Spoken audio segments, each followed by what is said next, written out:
अस्सलाम वालेकुम। तो class 9 chapter number 6 mechanical properties of matter. ठीक है, हम इस चैप्टर के तमाम इंशाल्लाह न्यूमेरिकल्स करेंगे और हर एक न्यूमेरिकल का जो टाइम कोड है वो डिस्क्रिप्शन में मैं लिख दूंगा। आप अपनी मर्जी से कोई भी न्यूमेरिकल देखना चाहते हैं तो उसके टाइम पे क्लिक करके उसको देख पाएंगे। इस चैनल पर आपको मैथ की वीडियोस भी मिलेंगी, आप उसको भी देखिए, इंशाल्लाह आपको वो भी समझ आएगी। अब स्टार्ट करते हैं अपने लेक्चर को। 6.1 इसमें लिखा हुआ है कि a spring is stretch 20 millimetre by a load of 40 newton. कि हमारे पास कोई स्प्रिंग है जिसके ऊपर हमने 40 न्यूटन का लोड डाला है। लोड कह लें, फोर्स कह लें या वजन कह लें, 40 न्यूटन का हमने वजन लगाया जिसकी वजह से उसकी जो लंबाई है वो 20 मिलीमीटर ज्यादा हो गया। स्ट्रेच हो गया ना, खींचा गया तो लंबाई कितनी हो गई, 20 मिलीमीटर ज्यादा हो गई है। आगे वो कहते हैं calculate the value spring constant. आपने उसके लिए स्प्रिंग कांस्टेंट की वैल्यू को कैलकुलेट करना है। इसको आप यूं समझे कि ये एक स्प्रिंग है जिसे हमने ऊपर बांधा हुआ है। अभी इसकी जो लेंथ है ना वो ये इतनी इतनी इसकी लेंथ है। सिंपल, मैं इसके साथ कोई लोड लगा देता हूँ और वो लगाता हूँ जी मैं 40 न्यूटन का।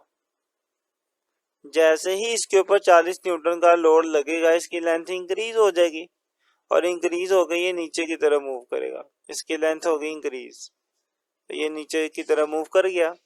अब इसकी लेंथ में जितना इंक्रीज हुआ है यहां से लेकर यहां तक इसकी लेंथ इंक्रीज हुई है ना, इसको हम कहेंगे x.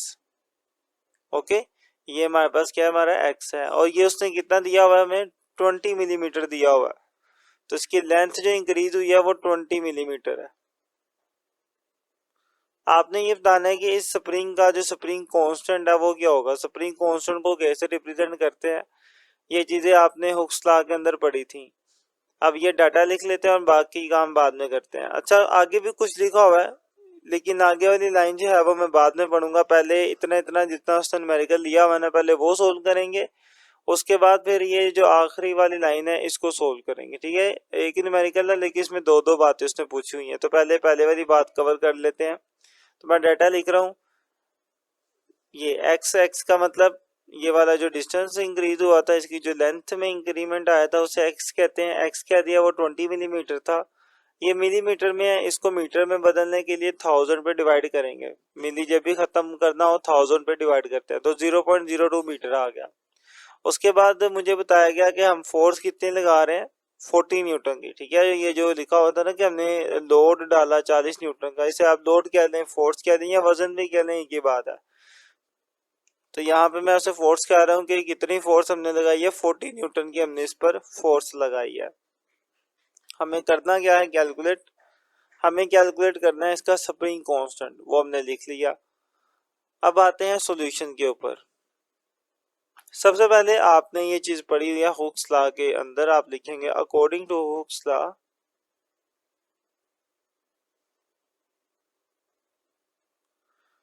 According to Hooke's law. जो उर्दू मीडियम वाले बच्चे हैं वो इस लाइन को उर्दू में लिख लेंगे कि हुक्स लॉ के अकॉर्डिंगली।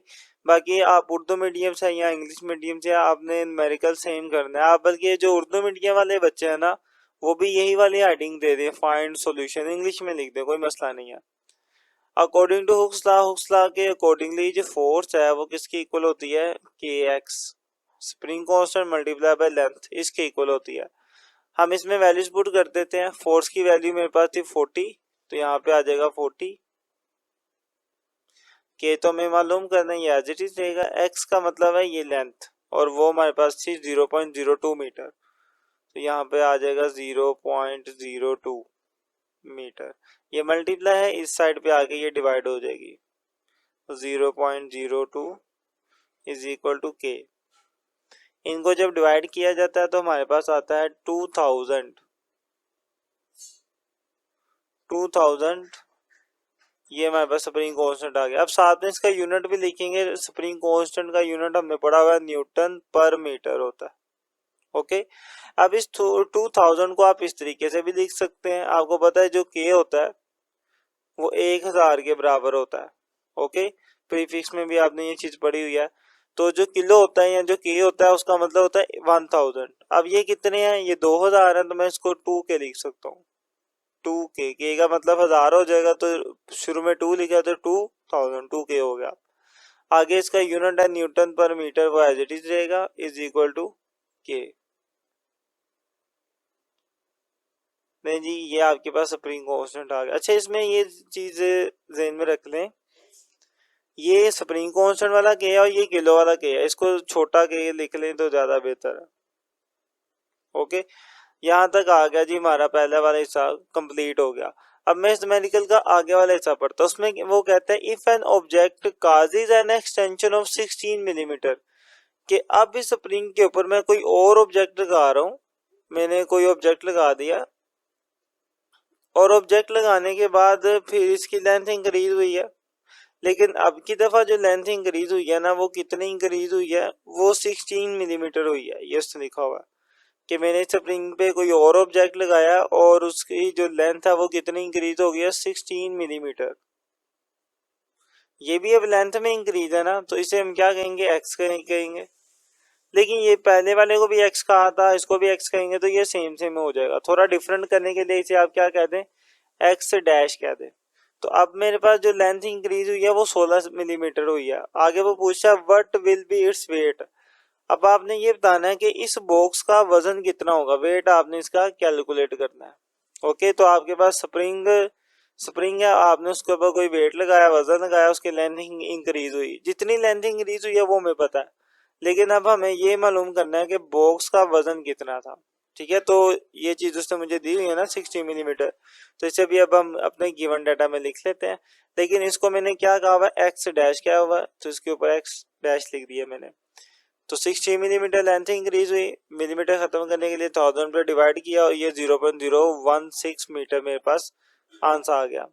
अब ये चीज भी लिख देते हैं फाइंड में, कि मुझे फाइंड क्या करना है, मुझे फाइंड करना है इसका वेट, वजन फाइंड करना है, वो भी हमने लिख दिया। अब आते हैं सोल्यूशन पे कि वजन कैसे फाइंड करेंगे, सेम इसी फॉर्मूले से करेंगे। यहाँ पे लिख देते हैं सिंस, जैसा कि हमें पता है फॉर्मूला क्या है कि F इज इक्वल टू के एक्स, यही फॉर्मूला होता है ना। लेकिन यहाँ पर x की जगह पे मैं क्या लिखूंगा, x डैश लिखूंगा, क्योंकि अब मैंने ये वाली लेंथ यूज करनी है जिसको मैंने x डैश कहा हुआ है। वैल्यूज पुट करते हैं। देखिए फोर्स, फोर्स का मतलब क्या होता है, वो फोर्स जो स्प्रिंग पे लग रही है, और वो कौन सी फोर्स है, वो इसका वजन ही है। इस स्प्रिंग पे जो फोर्स लग रही है नीचे की तरफ, वो इसका वेट ही है ना, मतलब जितना वेट है उतना ही क्या है हमारे पास फोर्स है। तो मैं इसलिए फोर्स की जगह पे क्या लिख सकता हूँ, वेट भी लिख सकता हूँ। बाकी क्या आ गया, K x as it is. Values put करते हैं। के की वैल्यू अब हमने निकाल ली हुई है, वो है 2000। ठीक है, तो वो मैं लिख दूंगा, के की जगह पे आ गया 2000,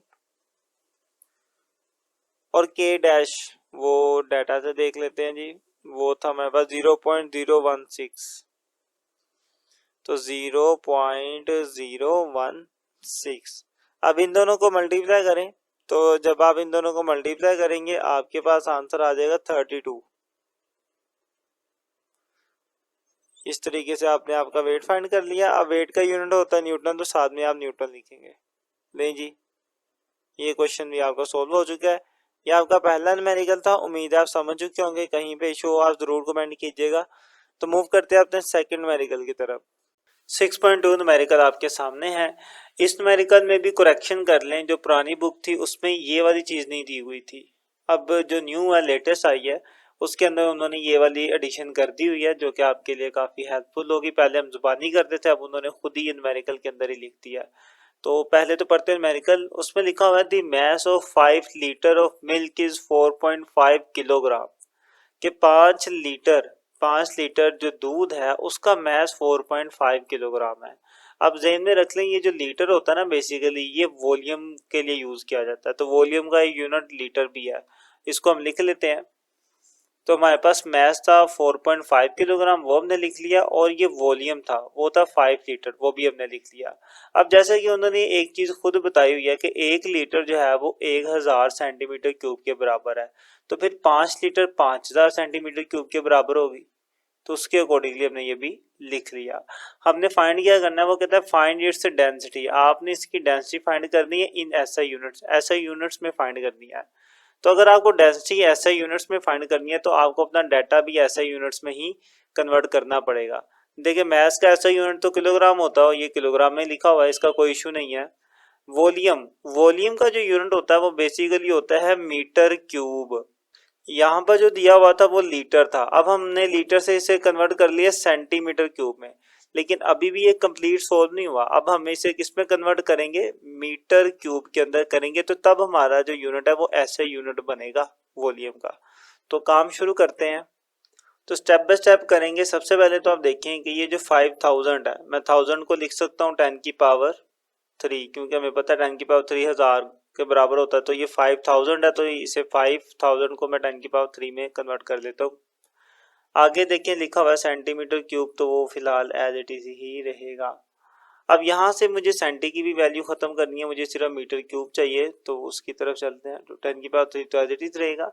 ये जो सेंटी है, सेंटी जो होता है प्रीफिक्स है हमारे पास, सेंटी की वैल्यू होती है 10 की पावर -2, तो सेंटी की जगह पे आ जाएगा 10 की पावर -2। लेकिन ये जो बाहर क्यूब है ना, ये दोनों के ऊपर है, ये सेंटी के ऊपर भी था और मीटर के ऊपर भी था। सेंटी की चूंकि हमने वैल्यू पुट कर दी है, तो इसलिए इसका क्यूब भी अब इसके साथ ही रहेगा, और जो मीटर है वो बच जाएगा, सिंपल मीटर बच जाएगा, और मीटर का क्यूब मीटर के ऊपर आ जाएगा। तो क्यूब दोनों के ऊपर था, सेंटी के भी ऊपर और मीटर के भी ऊपर। सेंटी की चूंकि हमने वैल्यू पुट कर दिया, तो फिर सेंटी का क्यूब भी अलग हो जाएगा और मीटर क्यूब अलग हो जाएगा। अब बस इसे सोल्व कर ले आप। 5 मल्टीप्लाई 10 की पावर 3 मल्टीप्लाई, ये देखें ये मल्टीप्लाई हो रहा है, 2 3 था 6, तो 10 की पावर -6 हो जाएगा, आ गया मीटर क्यूब। फर्दर आप देखें तो इन दोनों की बेस सेम है, जब बेस सेम होती है तो पावर्स इकट्ठी हो जाती हैं। तो 5 मल्टीप्लाई 10 एक बार लिखेंगे, दोनों पावर्स इकट्ठी हो जाएगी, तो ये 3 है और वो -6 है। 3 -6 बचता है -3, तो 5 मल्टीप्लाई 10 की पावर -3 मीटर क्यूब। ले जी, अब आपके पास जो आपका वॉल्यूम है वो मीटर क्यूब में आ चुका है, मैस आपका किलोग्राम में है। तो अब डाटा चूंकि सिंपल हो चुका है, ऐसे यूनिट्स में कन्वर्ट हो गया, अब हम इजीली अपनी डेंसिटी भी फाइंड कर सकते हैं। तो लिख लेते हैं यहाँ पर कि जो हमने फाइंड करना है, हमने फाइंड करनी थी डेंसिटी, वो लिख ली। उसके अलावा अब चलते हैं सॉल्यूशन की तरफ। सिंपल सा एक फॉर्मूला हमने पढ़ा हुआ है डेंसिटी का, कि डेंसिटी जो है वो बराबर होती है मैस ओवर वॉल्यूम के। वैल्यूज दोनों अवेलेबल है, लिख देते हैं। मैस हमारे पास है 4.5 और वॉल्यूम अब हम ये वाला लिखेंगे 4.5 मैस की वैल्यू आ गई, और वॉल्यूम हमने ये निकाला हुआ है ये वाला 5 मल्टीप्लाई 10 की पावर -3, ये डेंसिटी है हमारे पास। अब ये जो 4.5 और ये नीचे वाला 5 है, आप इन दोनों को डिवाइड कर दे, डिवाइड हो रही है ना, इन दोनों को सिर्फ डिवाइड करेंगे तो आपके पास आएगा 0.9। अब 10 की पावर 3 को आप वैसे ही सोल्व कर ले कि ये नीचे है, ऊपर जाके ये प्लस हो जाएगी, तो मल्टीप्लाई 10 की पावर +3 हो जाएगी। नहीं जी, आपके पास आंसर आ गया। अब डेंसिटी फाइंड किया है तो इसका यूनिट भी आएगा, तो इसका यूनिट होता है किलोग्राम पर मीटर क्यूब। इस तरीके से हमने इसकी डेंसिटी भी फाइंड कर ली। उम्मीद है कि आपको ये न्यूमेरिकल समझ आ चुका होगा, सिंपल सा था। यहाँ तक हमारे दो न्यूमेरिकल हो गया, मूव करते हैं अपने थर्ड न्यूमेरिकल की तरफ। 6.3, इसमें लिखा हुआ है कि when the solid of mass 60 gram is lowered into a measuring cylinder, कि आपके पास कोई मेजरिंग सिलेंडर है और उसके अंदर आप किसी सॉलिड बॉडी को डालते हो जिसका के मास है 60 gram. The level of the water rises from 40 centimetre cube to 44 centimetre cube, कि पानी का जो लेवल है वो 40 सेंटीमीटर क्यूब से 44 सेंटीमीटर क्यूब तक इंक्रीज हो जाता है। Calculate the density of the solid, solid की डेंसिटी को कैलकुलेट करें। तो पहले तो समझते हैं फिर कैलकुलेट करते हैं। आपके पास ये मेजरिंग सिलेंडर है और ये मेरे पास वो सॉलिड मौजूद है जिसको हमने इसके अंदर डालना है। ओके, अभी के केस में जहां ये पानी का लेवल है ना, अभी ये पानी का लेवल हमारे पास है 40 सेंटीमीटर क्यूब है। जब इस सॉलिड को मैं इसके अंदर डाल दूंगा तो डेफिनेटली पानी का लेवल इंक्रीज होगा। अब कितना इंक्रीज हुआ, इंक्रीज हो गया, पानी का जो लेवल हो गया वो यहाँ तक आ गया, पानी इंक्रीज हो गया यहाँ तक आ गया, और पानी का जो लेवल है वो कितना हो गया, 44 हो गया यहाँ पे आके, 44 सेंटीमीटर क्यूब। तो ये पानी इंक्रीज हुआ यहाँ से लेकर यहाँ तक। तो जितना पानी इंक्रीज होता है या लिक्विड का जो लेवल है वो इंक्रीज होता है, उतना ही उसका क्या होता है, वॉल्यूम होता है। अब वॉल्यूम कैसे फाइंड करूंगा, जितनी ये हाईएस्ट वैल्यू है और जितनी ये लोवेस्ट वैल्यू है इन दोनों को माइनस करूंगा तो मेरे पास क्या आ जाएगा, वॉल्यूम आ जाएगा। किसका वॉल्यूम आएगा, इस सॉलिड का वॉल्यूम आएगा जो पानी के अंदर गया है, जिसके जाने के बाद पानी का लेवल इंक्रीज हुआ है। ठीक है, तो ये काम हमने करना है, इसका वॉल्यूम इस तरीके से फाइंड करेंगे। पहली चीज डाटा लिख लेते हैं। सबसे पहले उन्होंने मुझे दिया हुआ है मैस, वो है 60 ग्राम। इसको किलोग्राम में बदलने के लिए 1000 पे डिवाइड किया और वो बन गया 0.06 किलोग्राम। ठीक है, तो मैस किलोग्राम में आ गया हमारे पास। देन उसने मुझे दिया होता वॉल्यूम 40 सेंटीमीटर क्यूब। अब इसको मैं V1 कह देता हूँ, ये पहला लेवल है वॉल्यूम का। देन उसने मुझे दिया होता वॉल्यूम, इसे मैं V2 कह देता हूँ कि बाद में कितना इंक्रीज हो गया 44 सेंटीमीटर क्यूब हो गया। ये वाटर का वॉल्यूम है जो इस ये सिलेंडर के अंदर मौजूद है, सेंटीमीटर क्यूब आएगा ऊपर। फाइंड मुझे क्या करना है, फाइंड मुझे करनी है इसकी डेंसिटी। इसने लिखा हुआ है कैलकुलेट द डेंसिटी, आपने डेंसिटी कैलकुलेट करनी है तो वो करते हैं। ठीक है, तो ये मैंने लिख दिया डेंसिटी, वो मुझे कैलकुलेट करनी है। सॉल्यूशन, अब सॉल्यूशन पे तो हम जाएंगे लेकिन उससे पहले डाटा थोड़ा ठीक कर लें। सबसे पहली चीज यहाँ पे यूं कर लेते हैं, ये काम आगे जाके कर लेंगे, ज्यादा इजी रहेगा हमारे लिए, या आप इधर भी कर सकते हैं। करना मैंने क्या था कि ये जो सेंटीमीटर है ना, इसको मैंने बदलना था मीटर में, तो चलें वो बाद में कर लेते हैं। पहले इसका वॉल्यूम कैलकुलेट कर लेते हैं, फिर उसके वॉल्यूम को हम मीटर में बदलेंगे, तो वो ज़्यादा आसान है। इधर भी दोनों का करना पड़ेगा, ज़्यादा काम होगा। तो सबसे पहले तो मैं इसका वॉल्यूम फाइंड करूंगा, देन डेंसिटी फाइंड कर पाऊंगा, क्योंकि डेंसिटी जो है वो बराबर होती है मास ओवर वॉल्यूम के। वॉल्यूम तो मेरे पास नहीं है, इस सॉलिड का वॉल्यूम नहीं है मेरे पास। ये जो वॉल्यूम है ना, ये तो लिक्विड का है। मुझे डेंसिटी सॉलिड की फाइंड करनी है तो वॉल्यूम भी सॉलिड का चाहिए। अब सॉलिड का वॉल्यूम कैसे आएगा, आप इस लिक्विड के वॉल्यूम को माइनस करते, जितना इंक्रीज हुआ ना वॉल्यूम, उसको आप माइनस करते जितना पहले था, तो आपके पास सॉलिड का वॉल्यूम आ जाएगा। तो वॉल्यूम किसके बराबर होगा सॉलिड का, जितना इसका लेवल इंक्रीज हुआ। तो V2 माइनस V1 करेंगे। V2 कितना था, वो 44 था, माइनस V1 हमारे पास था 40। इनको जब माइनस किया तो हमारे पास आ गया 6, नहीं 4 आ गया, 4 सेंटीमीटर क्यूब आ गया। ठीक है, वॉल्यूम आ चुका है, लेकिन ये सेंटीमीटर में है ना, हम अपने वॉल्यूम को मीटर में लेके जाएंगे। उसके लिए हमें क्या करना पड़ेगा, इसका क्यूब खत्म करना पड़ेगा। अब वो कैसे करेंगे, सेंटी कैसे खत्म करेंगे, 4 एज इट इज। सेंटी की जगह पे मैं सेंटी की वैल्यू लिख लेता हूँ। आपने प्रीफिक्स में पढ़ा हुआ है कि जो सेंटी है वो बराबर होता है 10 की पावर -2 के, मैंने लिख दिया। अब ये जो ऊपर क्यूब है ना, ये क्यूब सेंटी का भी है और मीटर का भी है, तो सेंटी की जगह पे मैंने वैल्यू लिख दी है, तो सेंटी का जो क्यूब है वो एज इट इज ही रहेगा और मीटर का भी क्यूब उसके पास रहेगा। ठीक है, मैंने दोनों का क्यूब अलग अलग कर दिया, सेंटी का अलग कर दिया, मीटर का अलग कर दिया। ये अलग ही होता है लेकिन हम एक बार लिख देते हैं इसको। तो जब मैं सेंटी की वैल्यू लिखूंगा फिर उसका क्यूब भी उसके साथ आएगा इस तरीके से। ठीक है, अब ये जो 3 है ये मल्टीप्लाई होगा इसके साथ, तो ये 3 टू द 6 बन जाएगा। 4 मल्टीप्लाई 3 टू द 6, 10 की पावर -6 मीटर क्यूब। ये आ गया हमारे पास हमारा वॉल्यूम। अब हम फाइंड कर पाएंगे डेंसिटी, तो अब लिखते हैं जी नाउ, जैसा कि डेंसिटी जो है वो बराबर होती है मास ओवर वॉल्यूम के। तो वैल्यूज पुट कर दें। मास उसने मुझे दिया हुआ था 60 ग्राम, जिसको किलोग्राम में कन्वर्ट किया था तो 0.06 बना, तो मास की जगह पे आ जाएगा 0.06 डिवाइडेड बाय वॉल्यूम। वॉल्यूम ये रहा हमारा 4 मल्टीप्लाई 10 की पावर -6।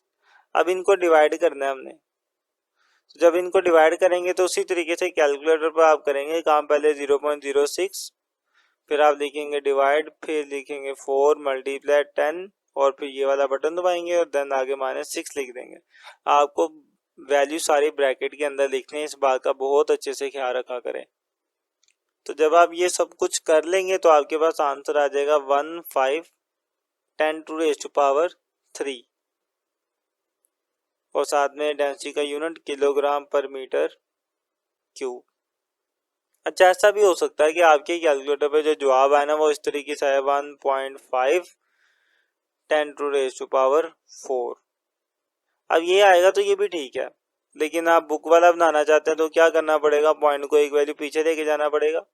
तो ये हो जाएगा 15। जब पीछे जाता है तो वैल्यू कम होती है, तो पहले 4 थी, अब क्या हो जाएगी 3 हो जाएगी। तो देखिए एट द एंड बनेगा वही आपका आंसर जो बुक में मौजूद है। तो अगर आप ये भी लिख देंगे तो गलत नहीं है, लेकिन बेहतर होता है कि हम बुक वाले को फॉलो करें। तो उसके अकॉर्डिंगली करने के लिए आपको फिर थोड़ा काम खुद भी करना पड़ सकता है कि पॉइंट को आप एक वैल्यू पीछे ले जाएं, तो वहां से वैल्यू जो पावर है वो भी एक कम हो जाएगी। इस तरीके से आपने फाइंड कर ली अपनी डेंसिटी। उम्मीद है कि आप समझ चुके होंगे डेंसिटी कैसे आई है।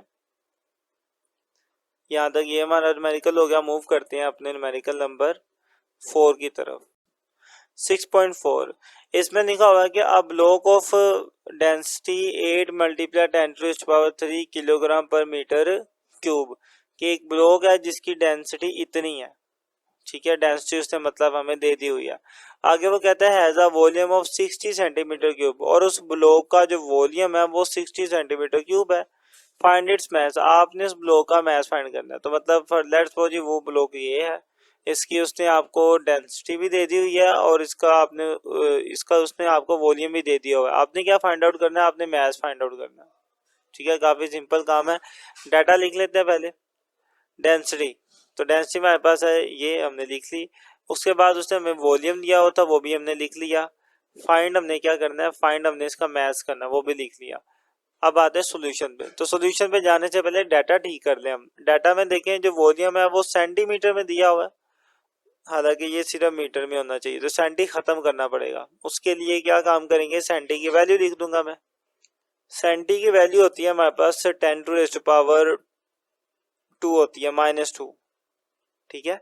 अब ये जो सेंटी है उसकी जगह मैंने वैल्यू तो लिख ली, लेकिन ये जो पावर थी ना ऊपर सेंटीमीटर क्यूब, ये पावर दोनों के ऊपर थी, सेंटी के ऊपर भी थी और मीटर के ऊपर भी थी।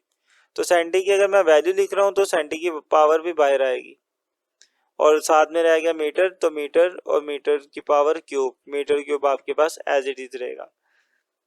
इसको थोड़ा सा सोल्व कर लें। 60 मल्टीप्लाई पावर मल्टीप्लाई हो जाती है 2 3 6, तो 10 की पावर -6 हो गया और मीटर क्यूब आ गया। तो ये मेरे पास आ गया मेरा वॉल्यूम, और ये आगे डेंसिटी मैस कर लेते हैं find out. As you know that कि जो डेंसिटी होती है वो बराबर होती है मैस ओवर वॉल्यूम के। हमें मैस चाहिए तो वॉल्यूम डिवाइड है, इधर आके ये मल्टीप्लाई हो जाएगा। वैल्यूज पुट करें, डेंसिटी की वैल्यू थी 8 मल्टीप्लाई 10 की पावर 3, 8 मल्टीप्लाई 10 की पावर 3, वॉल्यूम 60 मल्टीप्लाई 10 की पावर -6, 60 मल्टीप्लाई 10 की power -6 is equal to m as it is. अब ये दोनों मल्टीप्लाई हो रहे हैं। आप बिल्कुल कैलकुलेटर यूज कर सकते हैं, सेम एज इट इज लिख कर और मल्टीप्लाई करें तो आपके पास आंसर आ जाएगा। और नहीं तो आप इस तरीके से भी कर सकते हैं जैसे अक्सर मैं करता हूँ कि पहले मैं इन वाली वैल्यूज को मल्टीप्लाई करवाऊंगा। 8 और 60 ये मल्टीप्लाई होंगे तो 480 आ जाएगा आपके पास मल्टीप्लाई। अब ये 10 वाली जो पावर था इनको मल्टीप्लाई कराऊंगा। जब बेस सेम होती है ना तो 10 को एक बार लिखूंगा, दोनों पावर्स आपस में प्लस माइनस हो जाएंगे। ये 3 है और वो -6 है, 3 -6 करेंगे तो -3 बच जाएगा। इस तरीके से आपने इनको मल्टीप्लाई करवा लिया। मजीद बुक में आंसर ऐसे तो नहीं लिखा हुआ, उन्होंने आगे भी सोल्व किया तो हम भी कर लेते हैं सोल्व। अब क्या तरीका सोल्व करने का देखें। इसका पॉइंट कहाँ पे, इसका पॉइंट नहीं है कहीं पे, तो लास्ट पे होगा। मैं अगर इस पॉइंट को अगर एक वैल्यू आगे लेके जाऊंगा तो ये पीछे वाली जो पावर है उसमें +1 हो जाएगा। अगर मैं दो वैल्यूज आगे लेके जाऊंगा तो 10 +2 आएगा, 3 लेके जाऊंगा तो +3 आएगा। तो मैं इसको यूं करता हूँ कि 3 वैल्यू छोड़ के आगे ले जाता हूँ, 1 2 3, 4 के आगे आ जाएगा पॉइंट, फिर मेरे पास बच गया 4 और 8। एंड वाला 0 फिर नहीं लिखते जब हम ये काम करते हैं। मल्टीप्लाई 10 की पावर -3 तो पहले से था ना, पॉइंट 3 वैल्यूज आगे गया, जब पॉइंट 3 वैल्यूज आगे गया तो इसकी पावर में क्या होगा, +3 ऐड हो जाएगा। ये साइंटिफिक नोटेशन था जो आपने चैप्टर नंबर 1 में अच्छे से समझी होंगी। अब ये खाली पॉइंट भी लिख लें ठीक है, लेकिन पॉइंट से पहले 0 लिख लेना ज़्यादा बेहतर होता है, तो वो भी हमने लिख लिया। अब ये दोनों प्लस माइनस थे, प्लस माइनस हो गए 0 हो जाएगा, 0.48 10 की पावर 0। अब कोई भी वैल्यू उसकी पावर जो 0 होती है वो 1 की इक्वल होती है, तो 10 की पावर 0 भी क्या होगा, 1 होगा, तो इसकी जगह पे 1 आ गया, और ये 1 से मल्टीप्लाई होगा तो 0.48 आपके पास फाइनली आपका मैस आ जाएगा। और इसका यूनिट लिखेंगे साथ में, वो आएगा किलोग्राम। ये लें जी बेटा, यहाँ तक आपका ये क्वेश्चन हो गया। तो ये क्वेश्चन नंबर 4 था। इसके बाद मूव करता है क्वेश्चन नंबर 5 की तरफ। 6.5 लिखा हुआ है अ brick measures 5 centimetre, 10 centimetre, 20 centimetre. मतलब कि आपके पास एक ईंट है और उस ईंट की 3 साइडें हैं जो उन्होंने आपको बता दी हुई है। तो आपके सामने मैंने ये एक ईंट बनाई है, मैंने हर एक सरफेस को अलग अलग रंग दे दिया ताकि ज़रा क्लियरली नज़र आती आती जाए ये तीनों। तो तीनों साइडें उसने दी हुई हैं। तो मान लेते हैं जी ये जो 5 सेंटीमीटर है डेफिनेटली ये छोटी वाली साइड होगी और छोटी साइड हमारे पास ये है। तो ये मेरे पास कितनी है, ये 5 सेंटीमीटर है। इसी तरीके से उन्होंने ये जो हमें दी हुई है 10 सेंटीमीटर, ये 10 सेंटीमीटर थोड़ी लेंथी साइड होगी तो वो फिर ये होगी, ये थोड़ी लेंथी है तो इसे हम क्या कह देते हैं, ये 10 सेंटीमीटर है। उसके बाद एक साइड है 20 सेंटीमीटर की, तो वो ज़ाहिर है सबसे ज़्यादा लेंथी होगी, तो सबसे ज़्यादा लेंथी वाली साइड फिर यही है। तो इसे हम क्या कह देते हैं, ये हमारे पास 20 सेंटीमीटर की लेंथ है इसकी। तो एक ईंट है उसकी तीनों साइडें उसने दे दी है, लंबाई चौड़ाई और मोटाई सब कुछ उसने उसने आपको दे दिया हुआ है। ठीक है, तो ये हमने लिख लिया। आगे वो कहता है if it's mass is 5 kg, अगर इस पूरी ब्रिक का, पूरी ईंट का जो मैस है वो 5 किलो है, तो calculate the maximum and minimum pressure which the brick can exert on the horizontal surface. तो आपको ये बताना है कि ये जो ईंट है ये मैक्सिमम, ज़्यादा से ज़्यादा, मिनिमम और कम से कम प्रेशर कब लगाएगी, जब इसको हॉरिजॉन्टल सरफेस पे रखा जाए। अब उसके कहने का मतलब ये है कि आप इस ईंट को डिफरेंट पोजीशंस पर रखेंगे और रखकर इसका कैलकुलेट करेंगे प्रेशर, और देन आपने बताना है कि सबसे ज़्यादा प्रेशर कब लगा और सबसे कम प्रेशर कब लगा। ठीक है, मतलब वो ये चीज़ कहना चाह रहा है कि इस ब्रिक को पहले आप इस स्टेट में रखें, ठीक है, नीचे की तरफ लिटाकर। ये जो इसकी ब्लू वाली साइड है मैंने इसको नीचे रख दिया और बाकी ये इस तरह आ गई। आपने इस तरह रख के चेक करना है, देन फिर आप इसको लंबाई के रुख में रख दें। ये जो ग्रीन वाली साइड है ये नीचे और बाकी ये आपको नज़र आ रही है, तो आप लंबाई में रख लें, यूँ लिटा कर रख दें। या फिर आप यूँ कर लेंगे, ये जो रेड साइड है इसको, ये जो रेड सरफेस है इसको आप नीचे की तरफ कर लें और बाकी ऊपर रहने दें। तो तीन तीन तरीकों से हम इसको रख सकते हैं ना, 3 सर्फेसिस हैं, हर एक सर्फेस को 1 बाय 1 आप अपने हॉरिजॉन्टल सरफेस के ऊपर रखेंगे। तो पहले हमने क्या कर लिया, ग्रीन वाली सरफेस को नीचे रख लिया, फिर हमने अपनी ब्लू वाली सरफेस को नीचे रखा और देन फिर हमने अपनी रेड वाली सरफेस को नीचे रख दिया। तीनों सरफेसेस 1 बाय 1 करके रखी हैं और अब हमने क्या करना है, हर एक सरफेस का फाइंड आउट करना है कि हर एक सरफेस जो है वो कितना प्रेशर इसके ऊपर डाल रही है। ठीक है, देन फिर इन तीनों में से जिसका प्रेशर मैक्सिमम होगा और मिनिमम होगा वो हम उनको बता देंगे। तो अब डाटा लिखते हैं। सबसे पहली चीज़, ये जो उसने मुझे दिया हुआ है ना, ये 20 × 5 × 10, इसे वॉल्यूम कहते हैं। जब 3 साइडें मल्टीप्लाई होती है ना तो वो हमारे पास क्या बनता है, हमारा वॉल्यूम बनता है। तो मैंने इसे v के साथ रिप्रेजेंट कर दिया कि ये वॉल्यूम है बेसिकली। देन उसने मुझे मैथ दिया हुआ था 5 kg, वो भी हमने लिख लिया। आगे चलते हैं फाइंड पर, कि फाइंड हमने क्या करना है, फाइंड हमने करना है इसका मैक्सिमम प्रेशर कब होगा, मतलब कौन सी सरफेस मैक्सिमम प्रेशर डाल रही है नीचे, और मिनिमम प्रेशर किस सरफेस का होगा। ठीक है, ये चीज़ हमने कैलकुलेट करनी है। अब बातें अपने सॉल्यूशन की तरफ। सबसे पहले अगर मुझे प्रेशर कैलकुलेट करना है इन तीनों में से किसी का भी, तो प्रेशर का फॉर्मूला होता है, प्रेशर बराबर होता है फोर्स ओवर एरिया के। ठीक है, तो मुझे दो चीज़ें चाहिए, फोर्स भी चाहिए और एरिया भी चाहिए। अब ये दोनों चीज़ें मिसिंग है डाटा में, ना फोर्स मौजूद है और ना ही एरिया मौजूद है। तो 1 बाय 1 करके दोनों को करेंगे कैलकुलेट। पहले हम फोर्स कर लेते हैं, देन एरिया कर लें, या पहले एरिया कर लें बाद में फोर्स कर लें, कोई फ़र्क नहीं पड़ता। तो पहले यूँ कर लेते हैं, हर एक सरफेस का एरिया कैलकुलेट कर लेते हैं। ठीक है, हर एक का एरिया कैलकुलेट करेंगे, उसके बाद बताएंगे कि फोर्स कैसे कैलकुलेट की जाएगी। तो पहले बात करते हैं एरिया की। तो यहाँ पे मैं लिख देता हूँ area of each side, her side का अब हम एरिया कैलकुलेट करने जा रहे हैं। 3 साइडें, मैं तीनों के एरिया को नाम दे देता हूँ। तो यूं कर लेते हैं, इस वाले एरिया को मैं A1 कह देता हूँ, इस वाली ग्रीन वाली सरफेस के एरिया को, इसका ये जो एरिया होगा इसे A1 कह दिया हमने। इसी तरीके से ये जो ब्लू वाली है इसका मैं एरिया को A2 कह देता हूँ, और जो रेड वाली है इसके एरिया को मैं A3 कह देता हूँ। तो 1 बाय 1 करके तीनों का एरिया हम कर लेते हैं कैलकुलेट। तो मैं पहले A1 करूंगा। जब भी एरिया कैलकुलेट करना होता है ना तो आपने उसकी दोनों साइडों को मल्टीप्लाई करवाना होता है। अब ये जो A1 एरिया, ये जो ग्रीन वाला है, इसकी दो साइडें कौन सी हैं, एक ये 5 सेंटीमीटर वाली है और दूसरी कौन सी है, 10 सेंटीमीटर वाली है। मैं इन दोनों को मल्टीप्लाई करवाऊंगा तो मेरे पास A1 आ जाएगा। एरिया 1 कैसे आएगा, A1 आएगा इस तरीके से कि आप इसकी दो साइडें मल्टीप्लाई करवाएंगे, एक 5 और दूसरी 10, तो 5 मल्टीप्लाई बाय 10, तो इनको मल्टीप्लाई किया तो 50 आ गया, 50 सेंटीमीटर, और ऊपर क्या लिखेंगे, स्क्वायर। ठीक है, क्योंकि एरिया का यूनिट जो होता है वो ये मीटर स्क्वायर होता है, लेकिन यहाँ पे चूंकि हम सेंटीमीटर में लेंथ ले रहे हैं तो सेंटीमीटर का फिर स्क्वायर आएगा। ओके, ये चीज हो गया। अब इसका सेंटी खत्म भी करना है हमने, वो कैसे करेंगे, 50 मल्टीप्लाई सेंटी की जगह पर सेंटी की वैल्यू लिखकर, सेंटी की वैल्यू होती है -2, तो -2 हमने लिख दिया।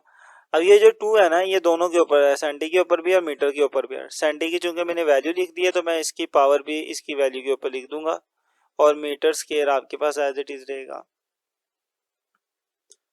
देन 50 मल्टीप्लाई 10 की पावर, ये पावर्स मल्टीप्लाई होती हैं 2 to the 4, तो -4 मीटर स्क्वायर हो गया। तो ये जो एरिया 1 था वो मेरे पास आ गया। अब मैं एरिया 2 कैलकुलेट कर लेता हूँ, अपनी ब्लू वाली सरफेस का एरिया। एरिया 2 कैलकुलेट करते हैं, तो इसकी दो साइडें हैं, एक साइड है 20 सेंटीमीटर और दूसरी इसके साथ कौन सी साइड है, 10 सेंटीमीटर। इन दोनों को मल्टीप्लाई करवा दूंगा तो ये सारा एरिया आ जाएगा। ठीक है, तो 20 मल्टीप्लाई बाय 10, 20 मल्टीप्लाई बाय 10, इनको मल्टीप्लाई करवाया तो 200 आ गया, साथ में क्या आएगा, सेंटीमीटर स्क्वायर। इसमें भी वही काम करेंगे, सेंटी खत्म करने के लिए सेंटी की वैल्यू पुट कर देंगे, सेंटी की जगह पे -2 और ऊपर स्क्वायर है तो इसके ऊपर भी स्क्वायर आएगा, साथ में मीटर का स्क्वायर अलग होगा। पावर्स मल्टीप्लाई हो जाएंगी, तो 200 मल्टीप्लाई 10 की power 2 to the 4 -4 meter square हो जाएगा। अब मैं तीसरी सरफेस का एरिया फाइंड करूंगा जो रेड वाली है।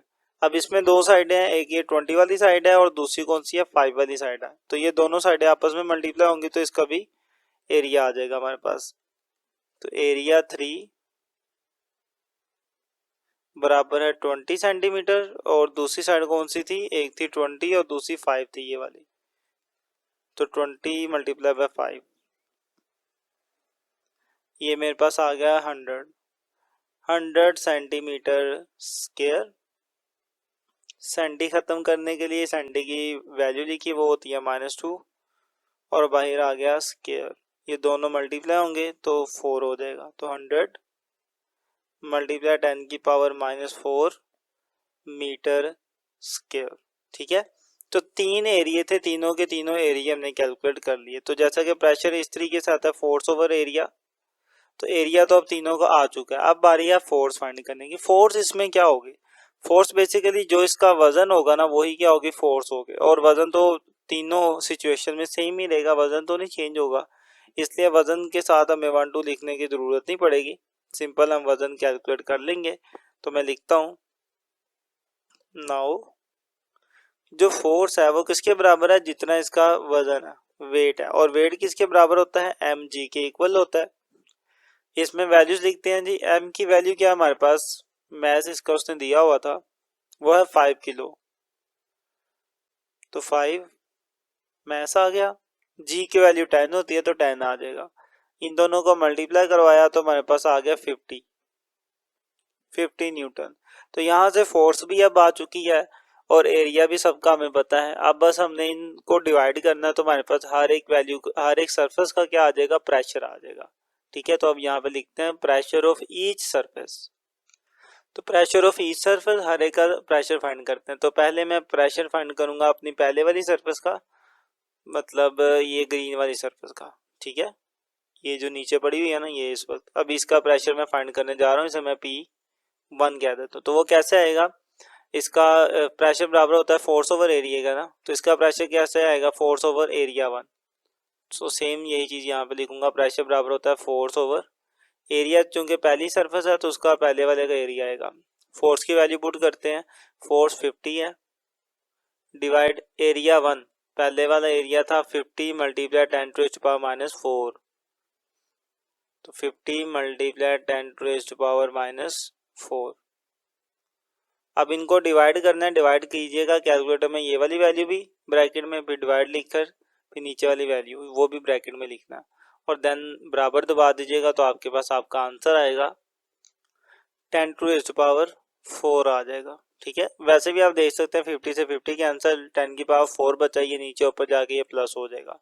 आप इसको सिंपल यूं भी लिख लें या 1 के साथ मल्टीप्लाई की फॉर्म में लिख लें, एक ही बात है। तो 1 × 10⁻⁴ ये प्रेशर आया ना, तो प्रेशर का यूनिट भी लिखेंगे, वो पास्कल भी होता है और न्यूटन मीटर स्केयर भी होता है। दोनों में से कोई भी यूनिट यूज कर सकते हैं, तो मैं न्यूटन मीटर स्केयर यूज कर लेता हूँ।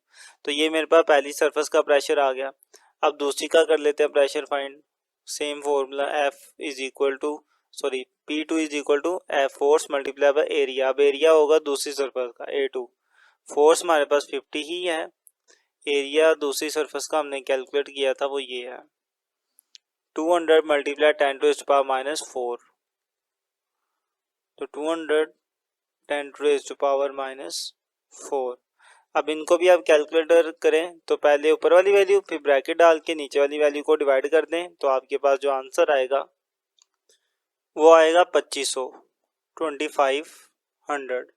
आप इसको साइंटिफिक नोटेशन में भी लिख सकते हैं। कैसे लिखेंगे, पॉइंट कहीं नज़र नहीं आ रहा, लास्ट में होगा, आपने उस पॉइंट को फर्स्ट वैल्यू के पीछे लेके जाना होता है, या फिर आप फर्स्ट में ना लेके जाए, आप यूं कर लें कि इसको 5 के पीछे ले जाए। ठीक है, तो 25 एज इट इज मल्टीप्लाई 10 की पावर, कितनी वैल्यू छोड़ी हमने, 2 छोड़ी है ना, तो 10 की पावर 2 आ जाएगी। जितनी वैल्यूज पॉइंट मूव करता है उतनी 10 की पावर आ जाती है। और जब आपका पॉइंट आगे की तरफ जा रहा हो या लेफ्ट साइड पे जा रहा हो, तो जो पावर है वो पॉजिटिव रहती है, +2 रहती है।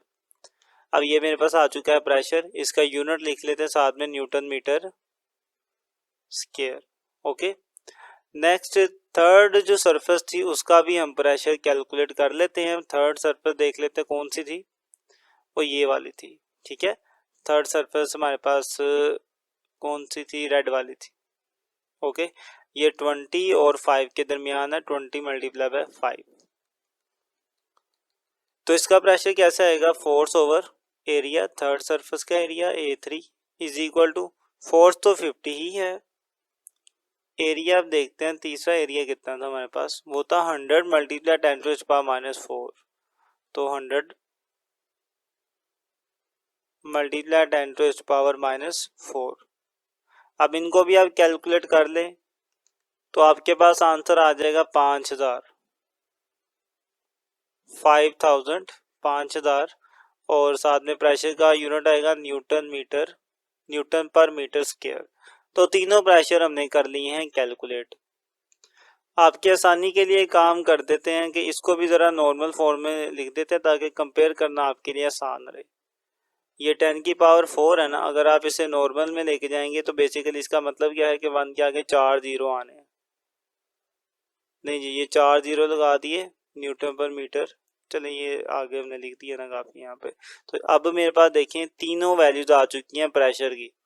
हमने बतानी क्या है कि मैक्सिमम कौन सी और मिनिमम कौन सी है। मैक्सिमम वैल्यू है मेरे पास 10,000 पास्कल या 10,000 न्यूटन मीटर स्क्वायर, और मिनिमम कौन सी बन रही है 2500। ठीक है, अब आप डायग्राम में देखें कि मैक्सिमम प्रेशर जो P1 लग रहा है वो कौन सी सरफेस लगा रही होगी। P1 का मतलब था जो एरिया 1 वाली सरफेस थी वो लगा रही होगी, और वो मेरे पास ग्रीन सरफेस थी। मतलब कि जब मैं अपनी ईंट को लंबाई के रुख रखूँगा, वो छोटे एरिया नीचे आ जाएगा, तो वो ज़्यादा से ज़्यादा प्रेशर लगाएगा। उसके बाद मेरे पास जो ब्लू वाला एरिया है मैंने उसको नीचे रखा, तो उसको जब नीचे रखा मेरी जो ईंट थी वो इस तरीके से आ गई, तब उसने कितना प्रेशर लगाया। मैं तीनों के प्रेशर ही लिख देता हूँ यहाँ पे ताकि बात करना ज़्यादा इजी रहे। जब इस तरीके से रखा था तो 10,000 न्यूटन मीटर्स के प्रेशर लगा था। जब हमने एरिया 2 को मतलब ब्लू वाली साइड को नीचे रखा था तो उस वक्त हमारा जो प्रेशर लगा था वो 2500 लगा था। देख लेते हैं, एरिया 2 था हमारे पास, नहीं ये प्रेशर 2, हाँ जी प्रेशर 2 था 2500। तो प्रेशर 2 था 2500 और प्रेशर 3 था हमारा 5000। अब यहाँ से आप देखें कि जब मैंने जो अपनी ईंट है लंबाई के रुख रखी, प्रेशर सबसे ज़्यादा लगा। क्यों सबसे ज़्यादा लगा, क्योंकि इसका नीचे वाला एरिया कम था। जिसका एरिया कम होता है ना उसका प्रेशर वहाँ पे ज़्यादा लगता है। तो एरिया कम था, देखिए उसी ईंट का प्रेशर ज़्यादा हो गया। फिर मैंने अपनी ईंट को इस डायरेक्शन में रखा कि ब्लू वाली साइड नीचे आ गई। अब ब्लू वाली साइड जो है ना वो सबसे ज़्यादा चौड़ी है, जब वो नीचे आ गई है, ज़्यादा हो गया ना नीचे वाला एरिया, जिस वजह से इसका प्रेशर भी क्या हो गया, कम हो गया। फिर मैंने रेड वाली साइड को नीचे रखा, रेड वाली साइड इतनी ज़्यादा चौड़ी नहीं है, वो कम है, इतना एरिया नहीं है उसका, उसको रखा तो मेरे पास प्रेशर क्या आ गया, 5000 आ गया। ठीक है, तो सबसे कम प्रेशर देखें यहाँ पे आया जब ब्लू सरफेस नीचे रखी थी, क्योंकि ब्लू सरफेस का एरिया क्या हो गया, ज़्यादा होगा। तो जब भी एरिया ज़्यादा होता है प्रेशर क्या हो जाता है, कम हो जाता है। तो हमने मिनिमम और मैक्सिमम बताना था, उसकी वैल्यूज आ चुकी है, हम नीचे लिखकर बता देते हैं कि मैक्सिमम प्रेशर क्या होगा और मिनिमम प्रेशर क्या होगा। तो हेडिंग हमने दे दी। सबसे पहले बात करेंगे मैक्सिमम प्रेशर की। मैक्सिमम प्रेशर मेरे पास ये था, 10,000 लिख लें या आप ये वाली वैल्यू लिख लें, एक ही बात है। तो 1 × 10⁻⁴ न्यूटन मीटर पर स्क्वायर। और मिनिमम प्रेशर मेरे पास आया था 2500। ठीक है, वो भी लिख लेते हैं। 2500 को साइंटिफिकली कैसे लिखते हैं, तो वो इस तरीके से लिखा है हमने, 25 × 10⁻² न्यूटन मीटर स्क्वायर। ठीक है, तो यही हमारा आंसर है। उम्मीद है आप समझ चुके होंगे इस पूरे न्यूमेरिकल को, कोई इतना मुश्किल नहीं है, सिंपल सा है। तो यहाँ तक हमने न्यूमेरिकल नंबर 5 कर लिया। मूव करते हैं न्यूमेरिकल नंबर 6 की तरफ। तो न्यूमेरिकल नंबर 6.6 है, इसमें भी एक करेक्शन है, लिखा हुआ है height of mercury is equal to 0.76 meter. ये चीज़ पहले वाली बुक में नहीं थी, अभी जो लेटेस्ट आई है उसके अंदर उन्होंने ये लिख दिया है। तो पहले न्यूमेरिकल में हमें ये जुबानी करनी पड़ती थी, लेकिन अब उन्होंने ही ये आपको दे दी हुई है, तो आपका काम और आसान हो गया। अब पढ़ते हैं इसको। सबसे पहले वो कहता है what will be the height of column in barometer at sea level if mercury is replaced by water. वो कहता है कि बैरोमीटर के अंदर अगर हम मरकरी की बजाय पानी को यूज करें तो उस पानी वाले बैरोमीटर की हाइट क्या होगी। तो पहले तो मैं आपको समझाता हूँ कि बैरोमीटर क्या चीज़ है, उसके बाद फिर इस न्यूमेरिकल की स्टेटमेंट को आप ज़्यादा अच्छे से समझ पाएंगे। तो मान लीजिए आपके पास एक बीकर है जिसके अंदर मरकरी मौजूद है, और ये एक टेस्ट ट्यूब है, इसके अंदर भी क्या मौजूद है, मरकरी मौजूद है। मैं क्या करता हूँ कि इस टेस्ट ट्यूब को इस बीकर के अंदर उंडेल देता हूँ कुछ इस तरीके से।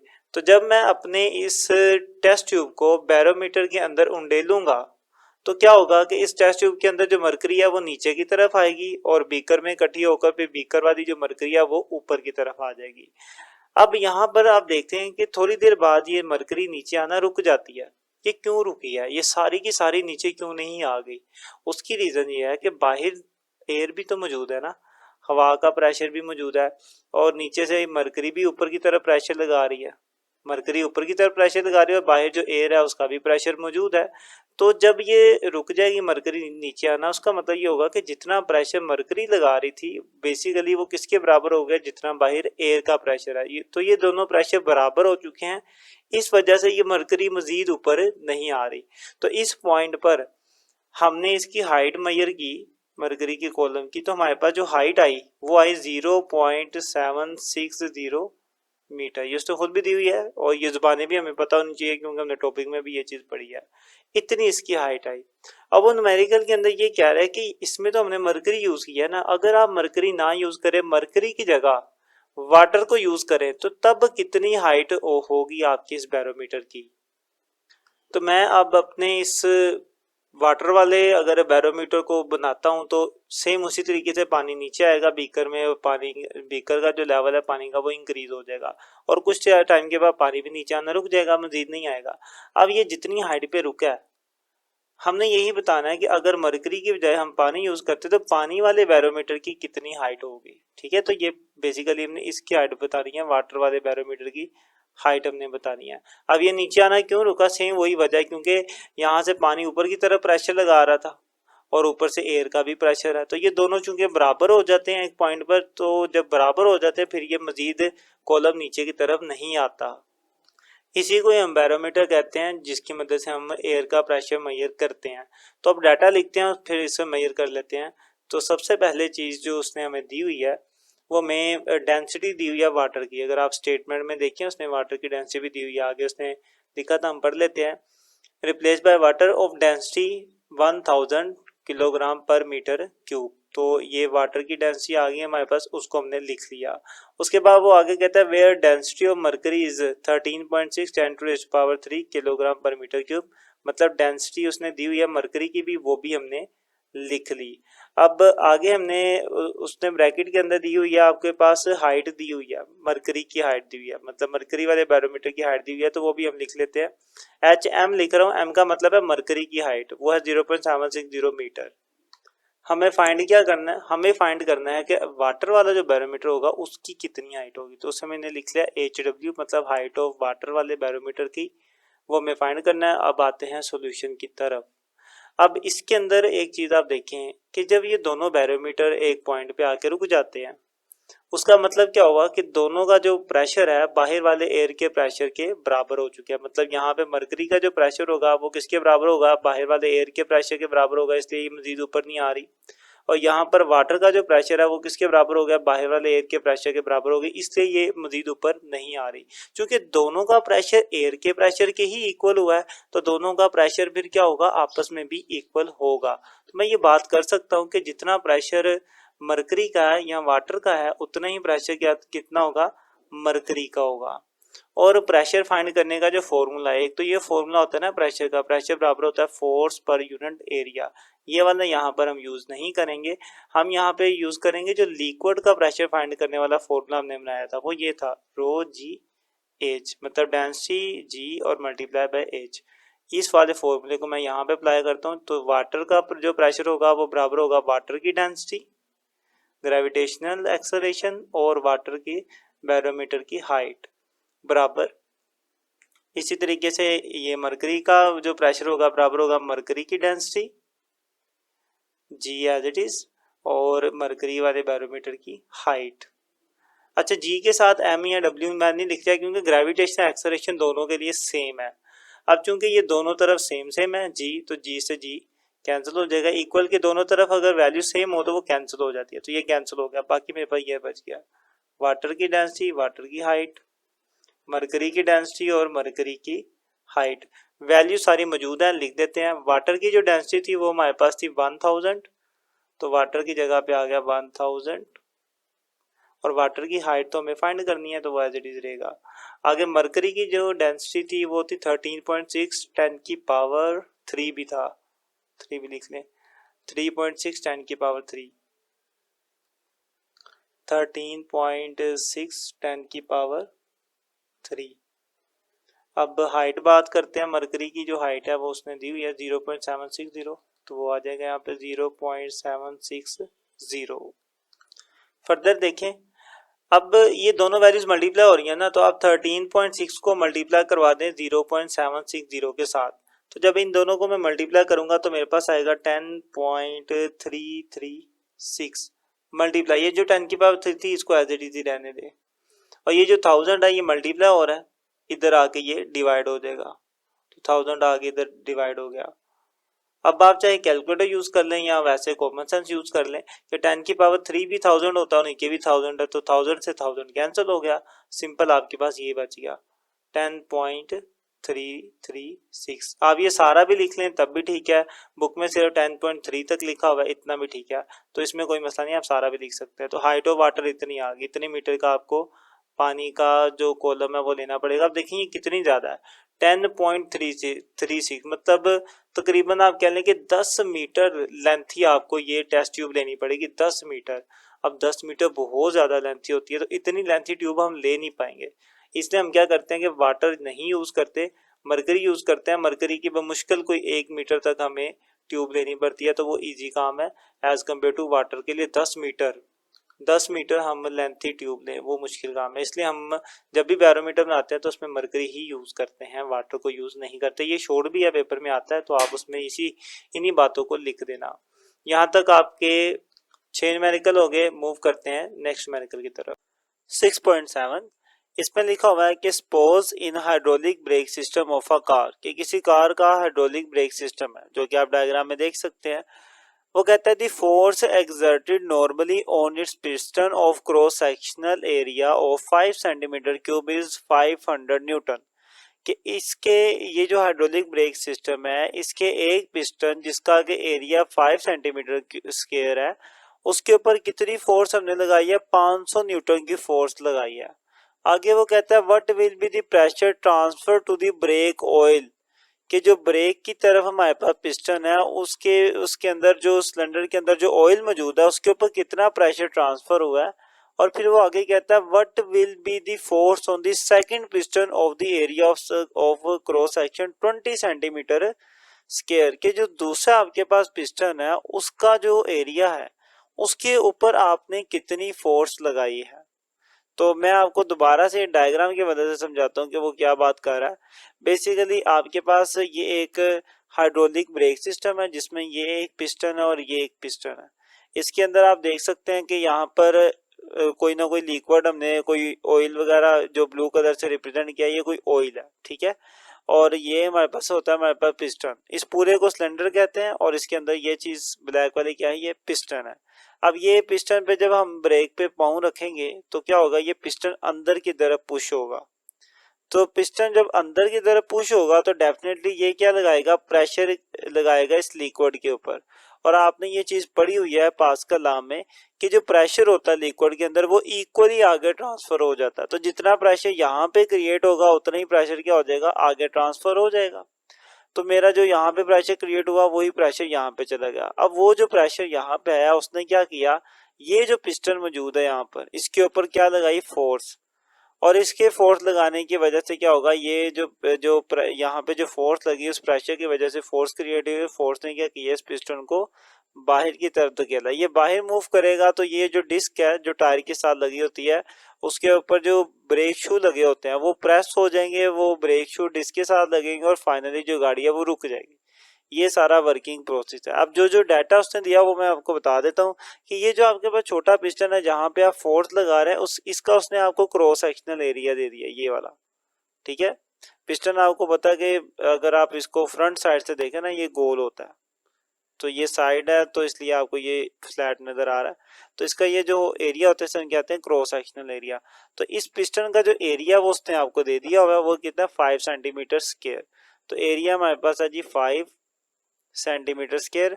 और इस पिस्टन के ऊपर जो हम अपने पाँव की मदद से जो फोर्स लगा रहे हैं वो 500 न्यूटन है। तो जो फोर्स हम लगा रहे हैं वो 500 न्यूटन फोर्स हम यहाँ पे लगा रहे हैं। अब ये जो फोर्स है ये प्रेशर क्रिएट करेगी और आगे जाएगा, आगे जाके ये कितनी हो जाएगी फोर्स, यही तो हमने फाइंड आउट करना है कि यहाँ पे फोर्स कितनी लगेगी, ठीक है।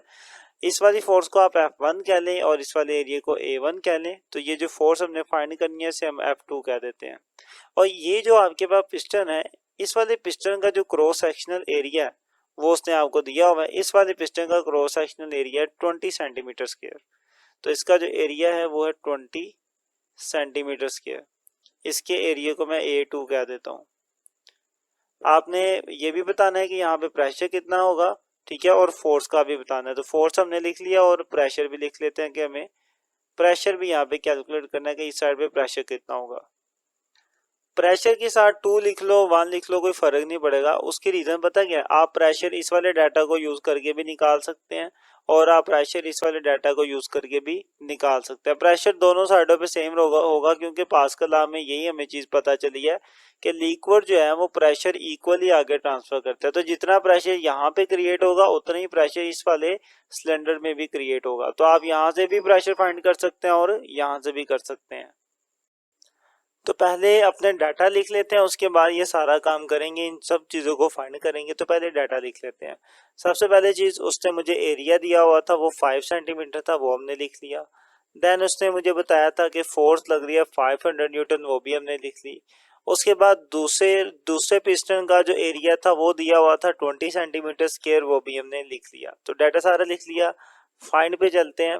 फाइंड हमने करना है दो चीज़ें, एक तो हमने ये फोर्स फाइंड करनी है, दूसरा हमने क्या करना है यहाँ पे प्रेशर फाइंड करना है। वैसे वही बात के प्रेशर के साथ 2 लिख लो 1 लिख लो या कुछ भी ना लिखो तो कोई मसला नहीं है। तो बेहतर है कि मैं चले कुछ भी नहीं लिखता, ठीक है, क्योंकि प्रेशर दोनों साइडों पे सेम होना चाहिए, पास्कल लॉ में यही कहता है। तो मैं सिंपल P लिख देता हूँ। अच्छा जी, दूसरी चीज़, अब आते हैं सॉल्यूशन के ऊपर। सबसे पहले डाटा अपना देखिए, क्या डाटा बिल्कुल एक्यूरेट है। अगर एक्यूरेट हो तो फिर सोल्व किया करें, नहीं तो पहले उसको ठीक किया करें। अब यहाँ पर देखें कि एरिया के साथ क्या लिखा हुआ है, सेंटीमीटर स्क्वायर। हालांकि एरिया का जो यूनिट है वो होता है मीटर स्क्वायर, सेंटी नहीं होता उसके साथ। तो सेंटी हमें ख़त्म करना पड़ेगा। अब सेंटी ख़त्म करने का तरीका क्या है कि आप सेंटी की जगह पर सेंटी की वैल्यू लिख दो। सेंटी की वैल्यू होती है 10⁻⁻²। आपने प्रीफिक्सेस में ये चीज़ पढ़ी होगी। ये लिख दिया। अब मेरे पास क्या रह गया, मीटर स्क्वायर रह गया। अब यहाँ पर फिर वही बात कि ये जो स्क्वायर है ये सिर्फ मीटर का नहीं है, ये स्क्वायर सेंटी का भी था। तो जब मैंने सेंटी की जगह उसकी वैल्यू लिखी है तो सेंटी का स्क्वायर भी अब मैं सेपरेट कर देता हूँ।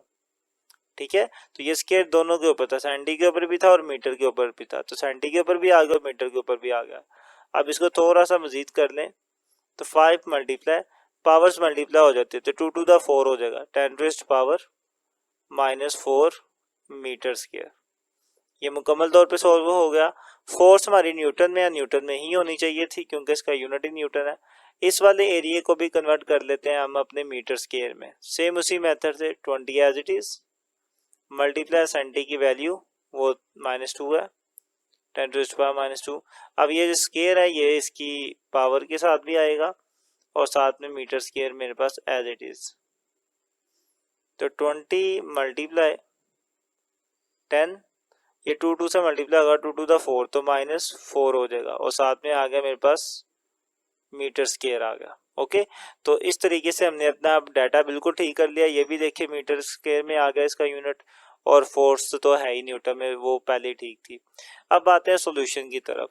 हमने पास्कल लॉ में ही ये फॉर्मूला पढ़ा हुआ था। नाउ हमने पास्कल लॉ में पढ़ा था कि दोनों साइडों का प्रेशर क्या होता है, इक्वल होता है। तो जितना प्रेशर मेरा पहले वाले पिस्टन पे है उतना ही प्रेशर क्या होगा दूसरे वाले पिस्टन पे होगा। अब प्रेशर का फॉर्मूला क्या होता है, F/A। तो इसका फॉर्मूला क्या होगा, F/A। क्योंकि ये पहले वाले पिस्टन है तो इसके साथ F1 और A1 आएगा। अब दूसरे वाले पिस्टन का फॉर्मूला क्या होगा, F2/A2। ओके, अब मुझे फाइंड क्या करना है, मुझे फाइंड करनी है दूसरे वाले पिस्टन की फोर्स। तो मैं F2 यहीं रहने देता हूँ, A2 डिवाइड है इधर आके ये मल्टीप्लाई हो जाएगा। तो A2 मल्टीप्लाई होगा F1/A1 के साथ इज इक्वल टू F2 बच गया, F2। इसमें वैल्यू लिखें तो दूसरी फोर्स आ जाएगी। एरिया 2 कितना है मेरे पास, एरिया 2 था 20 मल्टीप्लाई 10⁻⁻4। तो एरिया 2 की जगह पे आ गया जी 20 मल्टीप्लाई 10⁻⁻4। उसके बाद आना है F1। फोर्स कितनी लग रही थी पहली, वो 500 थी, तो यहाँ पे F1 की जगह पे 500 आ गया डिवाइडेड बाय A1। ठीक है, आप ये डिवाइड पूरी वैल्यू के नीचे लिख लें या सिंपल अगर 500 के भी नीचे लिखेंगे तो कोई मसला नहीं है। तो 500 के नीचे A1 आना है। A1 हमारे पास था 5 मल्टीप्लाई 10⁻⁻4, 5 मल्टीप्लाई 10⁻⁻4। नहीं जी, इस तरीके से वैल्यूज लिख ली। अच्छा, वहाँ पे ना बुक के अंदर ये फॉर्मूला भी लिखा हुआ है डायरेक्टली, आप डायरेक्टली ये भी लिख के भी कर सकते हैं, लेकिन मैंने आपको शुरू से करवाया ताकि आपकी कॉन्सेप्ट ज़्यादा क्लियर हो जाए। अब यहाँ पर देखें कि इनको कैलकुलेट करना है तो आप जल्दी जल्दी इस तरीके से कर सकते हो कि ये दोनों सेम सेम है, ये कट गए। 5 और 4 20 की भी कटिंग होती है, 5 4 था 20, तो यहाँ पे बच गया 4। अब ये 4 इस 5 से मल्टीप्लाई होगा तो 5 4 था 20 ही वापस आ जाएगा। तो 5 4 था 20, मतलब 4 और 500 को मल्टीप्लाई करेंगे ना तो आपके पास आ जाएगा 2000, ये आपके पास आ जाएगा। इस तरीके से हमने फाइंड कर ली अपनी दूसरी फोर्स। ठीक है, इसका यूनिट साथ में आएगा और वो यूनिट है न्यूटन। ले जी, हमारे पास सेकंड वाली फोर्स तो आ चुकी है। अब बारी है प्रेशर फाइंड करने की। ठीक है, तो प्रेशर फाइंड करते हैं। अब लिखते हैं जी प्रेशर। नाउ प्रेशर फाइंड करना है। प्रेशर हमने पढ़ा हुआ है किसके बराबर होता है, फोर्स ओवर एरिया के। अब आप ये प्रेशर कोई भी फोर्स और कोई भी एरिया, मतलब पहले वाले पिस्टन का फोर्स और एरिया पुट करके भी फाइंड कर सकते हैं, दूसरे वाले पिस्टन का फोर्स और एरिया पुट करके भी ये प्रेशर फाइंड आउट कर सकते हैं। ठीक है, तो आपकी मर्जी है, क्योंकि प्रेशर दोनों का सेम होना चाहिए और सेम ही होगा। तो मैं पहले वाला डाटा यूज कर लेता हूँ। इसमें फोर्स 500 है और एरिया मेरे पास ये है 5 मल्टीप्लाई 10⁻⁻4। तो मैं इन दोनों को यूज कर लेता हूँ। तो मेरे पास जो फोर्स है वो थी 500 डिवाइडेड बाय एरिया कितना था मेरे पास, पहले वाला एरिया था ये A1, 5 मल्टीप्लाई 10⁻⁻4, 5 मल्टीप्लाई 10⁻⁻4। ठीक है। अब इन दोनों को आप डिवाइड कर लें, कैलकुलेटर पे कर लें, या फिर आप जुबानी करना चाहते हैं तो यूं हो जाएगा 5 ऊपर बच गया 100, ये -4 है ना, ऊपर जाके ये 10 की पावर +4 हो जाएगा। अब इन दोनों को सोल्व कर लें, ये 2 जीरो इसमें मजीद ऐड होंगे तो ये क्या हो जाएगा, इसकी पावर 6 हो जाएगी। तो आप इस तरीके से लिख सकते हैं 1 × 10⁻⁶। प्रेशर का यूनिट होता है पास्कल, आप पास्कल भी लिख सकते हैं, नहीं तो न्यूटन मीटर स्क्वायर भी लिख सकते हैं, न्यूटन पर मीटर स्क्वायर भी लिख सकते हैं। अच्छा, यहाँ पर आपके नॉलेज के लिए बता दूं कि मैंने ये जो प्रेशर फाइंड किया ना, पहले वाला डाटा यूज करके किया, मतलब पहले पिस्टन का। दूसरे का भी चेक कर लेते हैं कि वाकई क्या दूसरे से भी यही आंसर आएगा। दूसरे में जो फोर्स थी, प्रेशर बराबर होता है ना फोर्स ओवर एरिया के, फोर्स ओवर एरिया। दूसरे में फोर्स कितनी थी 2000, तो 2000 आ गया, डिवाइडेड बाय एरिया कितना था, एरिया देख लेते हैं जी। सेकंड एरिया था हमारे पास 20 × 10⁻⁴, 20 × 10⁻⁴। इसको सोल्व कर ले, 0 से 0 कैंसिल, 2 से 2 कैंसिल, ऊपर क्या बच गया 100। अब ये -4 था, ऊपर जाके ये +4 हो गया, और देखें अगेन क्या हो जाएगा, ये +4, ये 2 जीरो भी इसके अंदर ऐड हो गई, ये 1 × 10⁻⁶ हो जाएगा। सिंपल, सेम वही आंसर आया। इसलिए मैंने इसके साथ 1 या 1 या 2 लिखा नहीं लिखा, क्योंकि प्रेशर सेम ही होता है। तो ये करने की जरूरत नहीं थी, ये समझाने के लिए मैंने लिखा था। आपने एक बार कर लिया ना, इतना काफी है। तो यहाँ तक हमारे पास ये न्यूमेरिकल भी कंप्लीट होता है। उम्मीद है आप इसको समझे होंगे। इसके बाद मूव करते हैं आपके न्यूमेरिकल नंबर 8 की तरफ। 6.8 इसमें लिखा हुआ है कि find the water pressure on a deep sea diver at a depth of 10 meter, कि समुंदर के अंदर जो गोता हो रहा है वो समुंदर की गहराई में गया हुआ है और कितनी नीचे चला गया, 10 मीटर की गहराई में चला गया। आपने बताना है कि 10 मीटर की गहराई पर उसके ऊपर जो समुंदर है वो कितना प्रेशर डाल रहा होगा। आगे वो कहता है wait the density of sea water is 1030 kilogram per meter cube, कि समुंदर के पानी की जो डेंसिटी है वो इतनी है 1030। ओके, तो ये लेट्स सपोज समुंदर है और समुंदर के अंदर वो शख्स चला गया यहाँ तक। इसकी जो समुंदर के अंदर गहराई है या कह लें कि हाइट है, वो उसने बता दिया वो 10 मीटर है। तो वो 10 मीटर गहराई तक चला गया हुआ। आपने बताना है कि 10 मीटर की गहराई पर जो समुंदर है, वो समुंदर का जो पानी है वो इस पर कितना प्रेशर डाल रहा होगा। आपको ये प्रेशर इस पे जो डल रहा है वो कैलकुलेट करना है। ओके, तो डाटा लिखते हैं और करते हैं कैलकुलेट। सबसे पहले हाइट 10 मीटर दी हुई है, देन उसने डेंसिटी दी हुई है हमें 1030 kilogram per meter cube. Next चलते हैं फाइंड के ऊपर। फाइंड हमने करना है इसमें, इसको प्रेशर को फाइंड आउट करना है, वो भी हमने लिख लिया। अब आते हैं सॉल्यूशन के ऊपर। सॉल्यूशन बहुत सिंपल सा है। आपने ये चीज़ पढ़ी हुई है कि जब भी किसी लिक्विड का प्रेशर कैलकुलेट करना हो तो उसका फॉर्मूला ये होता है, प्रेशर बराबर होता है रो जी एच के। रो का मतलब डेंसिटी है, जी का मतलब ग्रेविटेशनल एक्सेलरेशन और एच मतलब हाइट। सारी चीज़ें अवेलेबल है, वैल्यूज देखते हैं आंसर आ जाएगा। डेंसिटी उसने दी हुई है 1030, जी की वैल्यू जुबानी पता होती है वो 10 है, और हाइट एच वो 10 है। अब इन सबको मल्टीप्लाई करवा दें आप, आपके पास आएगा 103000। ये आपके पास आ गया आपका प्रेशर। ठीक है, आप इतना भी लिख लेंगे ना तो आपका आंसर ठीक है, लेकिन आप इसे साइंटिफिक नोटेशन में लिख लें, क्योंकि बुक में आंसर भी साइंटिफिक नोटेशन में है। उसमें क्या करना होता है, आपने अपने पॉइंट को फर्स्ट वैल्यू के पीछे लेके जाना होता है। पॉइंट कहीं पे नज़र नहीं आ रहा तो कहाँ पे होगा, लास्ट पे होगा। अब यहाँ से मूव करवाएंगे इसको फर्स्ट वैल्यू के पीछे, तो P is equal to 1.03 multiply 10 की पावर, कितनी वैल्यू छोड़ी हमने, 1 2 3 4 5 छोड़ी है, 10 की पावर 5 आ जाएगा। और यही हमारा आंसर है, न्यूटन पर मीटर स्क्वायर। ठीक है, तो ये हमने प्रेशर कैलकुलेट कर लिया। अच्छा, ये चीज़ देख लें, मैंने आखिर वाले जीरो नहीं लिखे, क्योंकि जब साइंटिफिक नोटेशन में लिखा जाता है ना तो एंड वाले जीरो फिर नहीं लिखे जाते। हाँ, शुरू में होते तो वो भी ना लिखे जाते। साइंटिफिक नोटेशन में यही फ़ायदा होता है कि जो लास्ट में जीरो होते हैं ना उनसे जान छूट जाती है हमारी। नहीं जी, यहाँ तक ये न्यूमेरिकल भी होगा, काफ़ी सिंपल था और छोटा सा न्यूमेरिकल था। इसके बाद मूव करते हैं आपके न्यूमेरिकल नंबर 9 की तरफ। 6.9 लिखा हुआ है the area of cross section of the small and large piston of hydraulic press is respectively 10 centimetre square and 100 centimetre square. कि आपके पास एक हाइड्रोलिक प्रेस है जिसके दो पिस्टन है, एक पिस्टन का एरिया 10 है और दूसरे का है 100 सेंटीमीटर क्यूब। तो आप डायग्राम में देख सकते हैं, ज़ाहिर है जो 10 है वो छोटे वाला पिस्टन होगा। तो इसका जो एरिया से मैं A1 कह देता हूँ, इसके एरिया को मैं A1 कह देता हूँ, और वो उन्होंने दिया हुआ है मुझे 10 सेंटीमीटर स्क्वायर दिया हुआ है।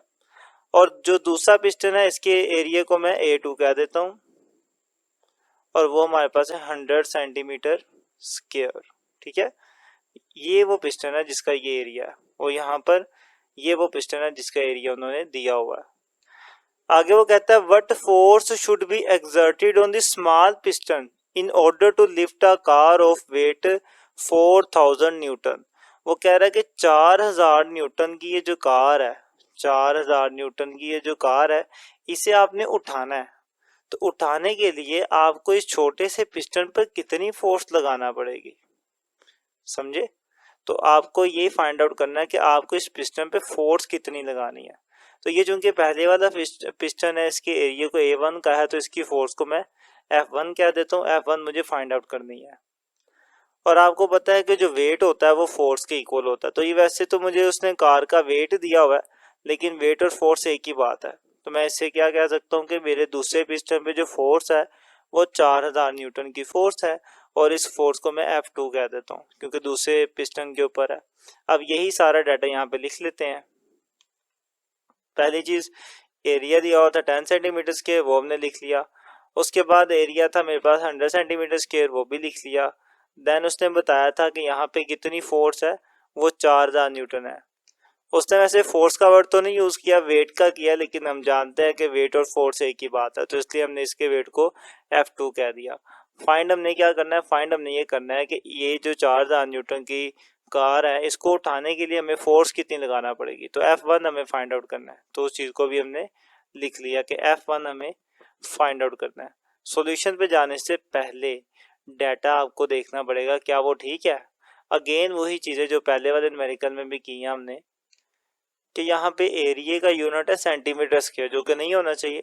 एरिया का यूनिट में सिर्फ क्या आता है, मीटर स्क्वायर आता है, सेंटी साथ में नहीं आता। तो सेंटी खत्म करने के लिए सेंटी की वैल्यू लिखेंगे, 10 मल्टीप्लाई सेंटी की वैल्यू होती है हमारे पास 10 की पावर -2, वो लिख लिया। अब ये जो स्क्वायर है ना, ये स्क्वायर सेंटी के ऊपर भी था और मीटर के ऊपर भी था, तो मैं सेंटी की चूंकि वैल्यू लिख लिया, अब इसका स्क्वायर भी मैं अलग कर देता हूँ, और मेरे पास सिर्फ क्या बच गया, मीटर स्क्वायर बच गया, वो मैंने एज इट इज लिख लिया। अब इसको थोड़ा सोल्व कर लें। 10 एज इट इज मल्टीप्लाई 10 की पावर्स मल्टीप्लाई हो जाती हैं, तो 2 टू द 4 -4 हो जाएगा, साथ में क्या आ जाएगा, मीटर स्क्वायर आ जाएगा। इस वाली वैल्यू को यहाँ से ज़रा नीचे शिफ्ट कर दें ताकि आपको ऊपर वाली ज़रा क्लियर नज़र आती है, इस तरीके से। अब इसकी बारी है, इस वाले एरिया को भी कन्वर्ट करेंगे, तो ये 100 मल्टीप्लाई 10 की पावर -2,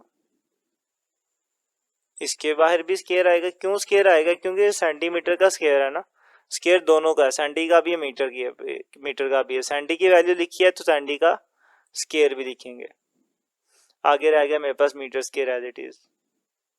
100 तो 100 ही रहेगा, पावर्स आपस में मल्टीप्लाई होंगे, 2 टू द 4 तो -4 हो जाएगा, और साथ में क्या आ गया, मीटर स्क्वायर आ गया। इस तरीके से डाटा बिल्कुल ठीक हो चुके हैं। अब दोनों एरिया मेरे किस में है, मीटर स्क्वायर में है, तो अब ये बिल्कुल ठीक है। फोर्स तो पहले ही न्यूटन में थी, उसमें कोई इशू नहीं था। F1 मुझे फाइंड आउट करना है।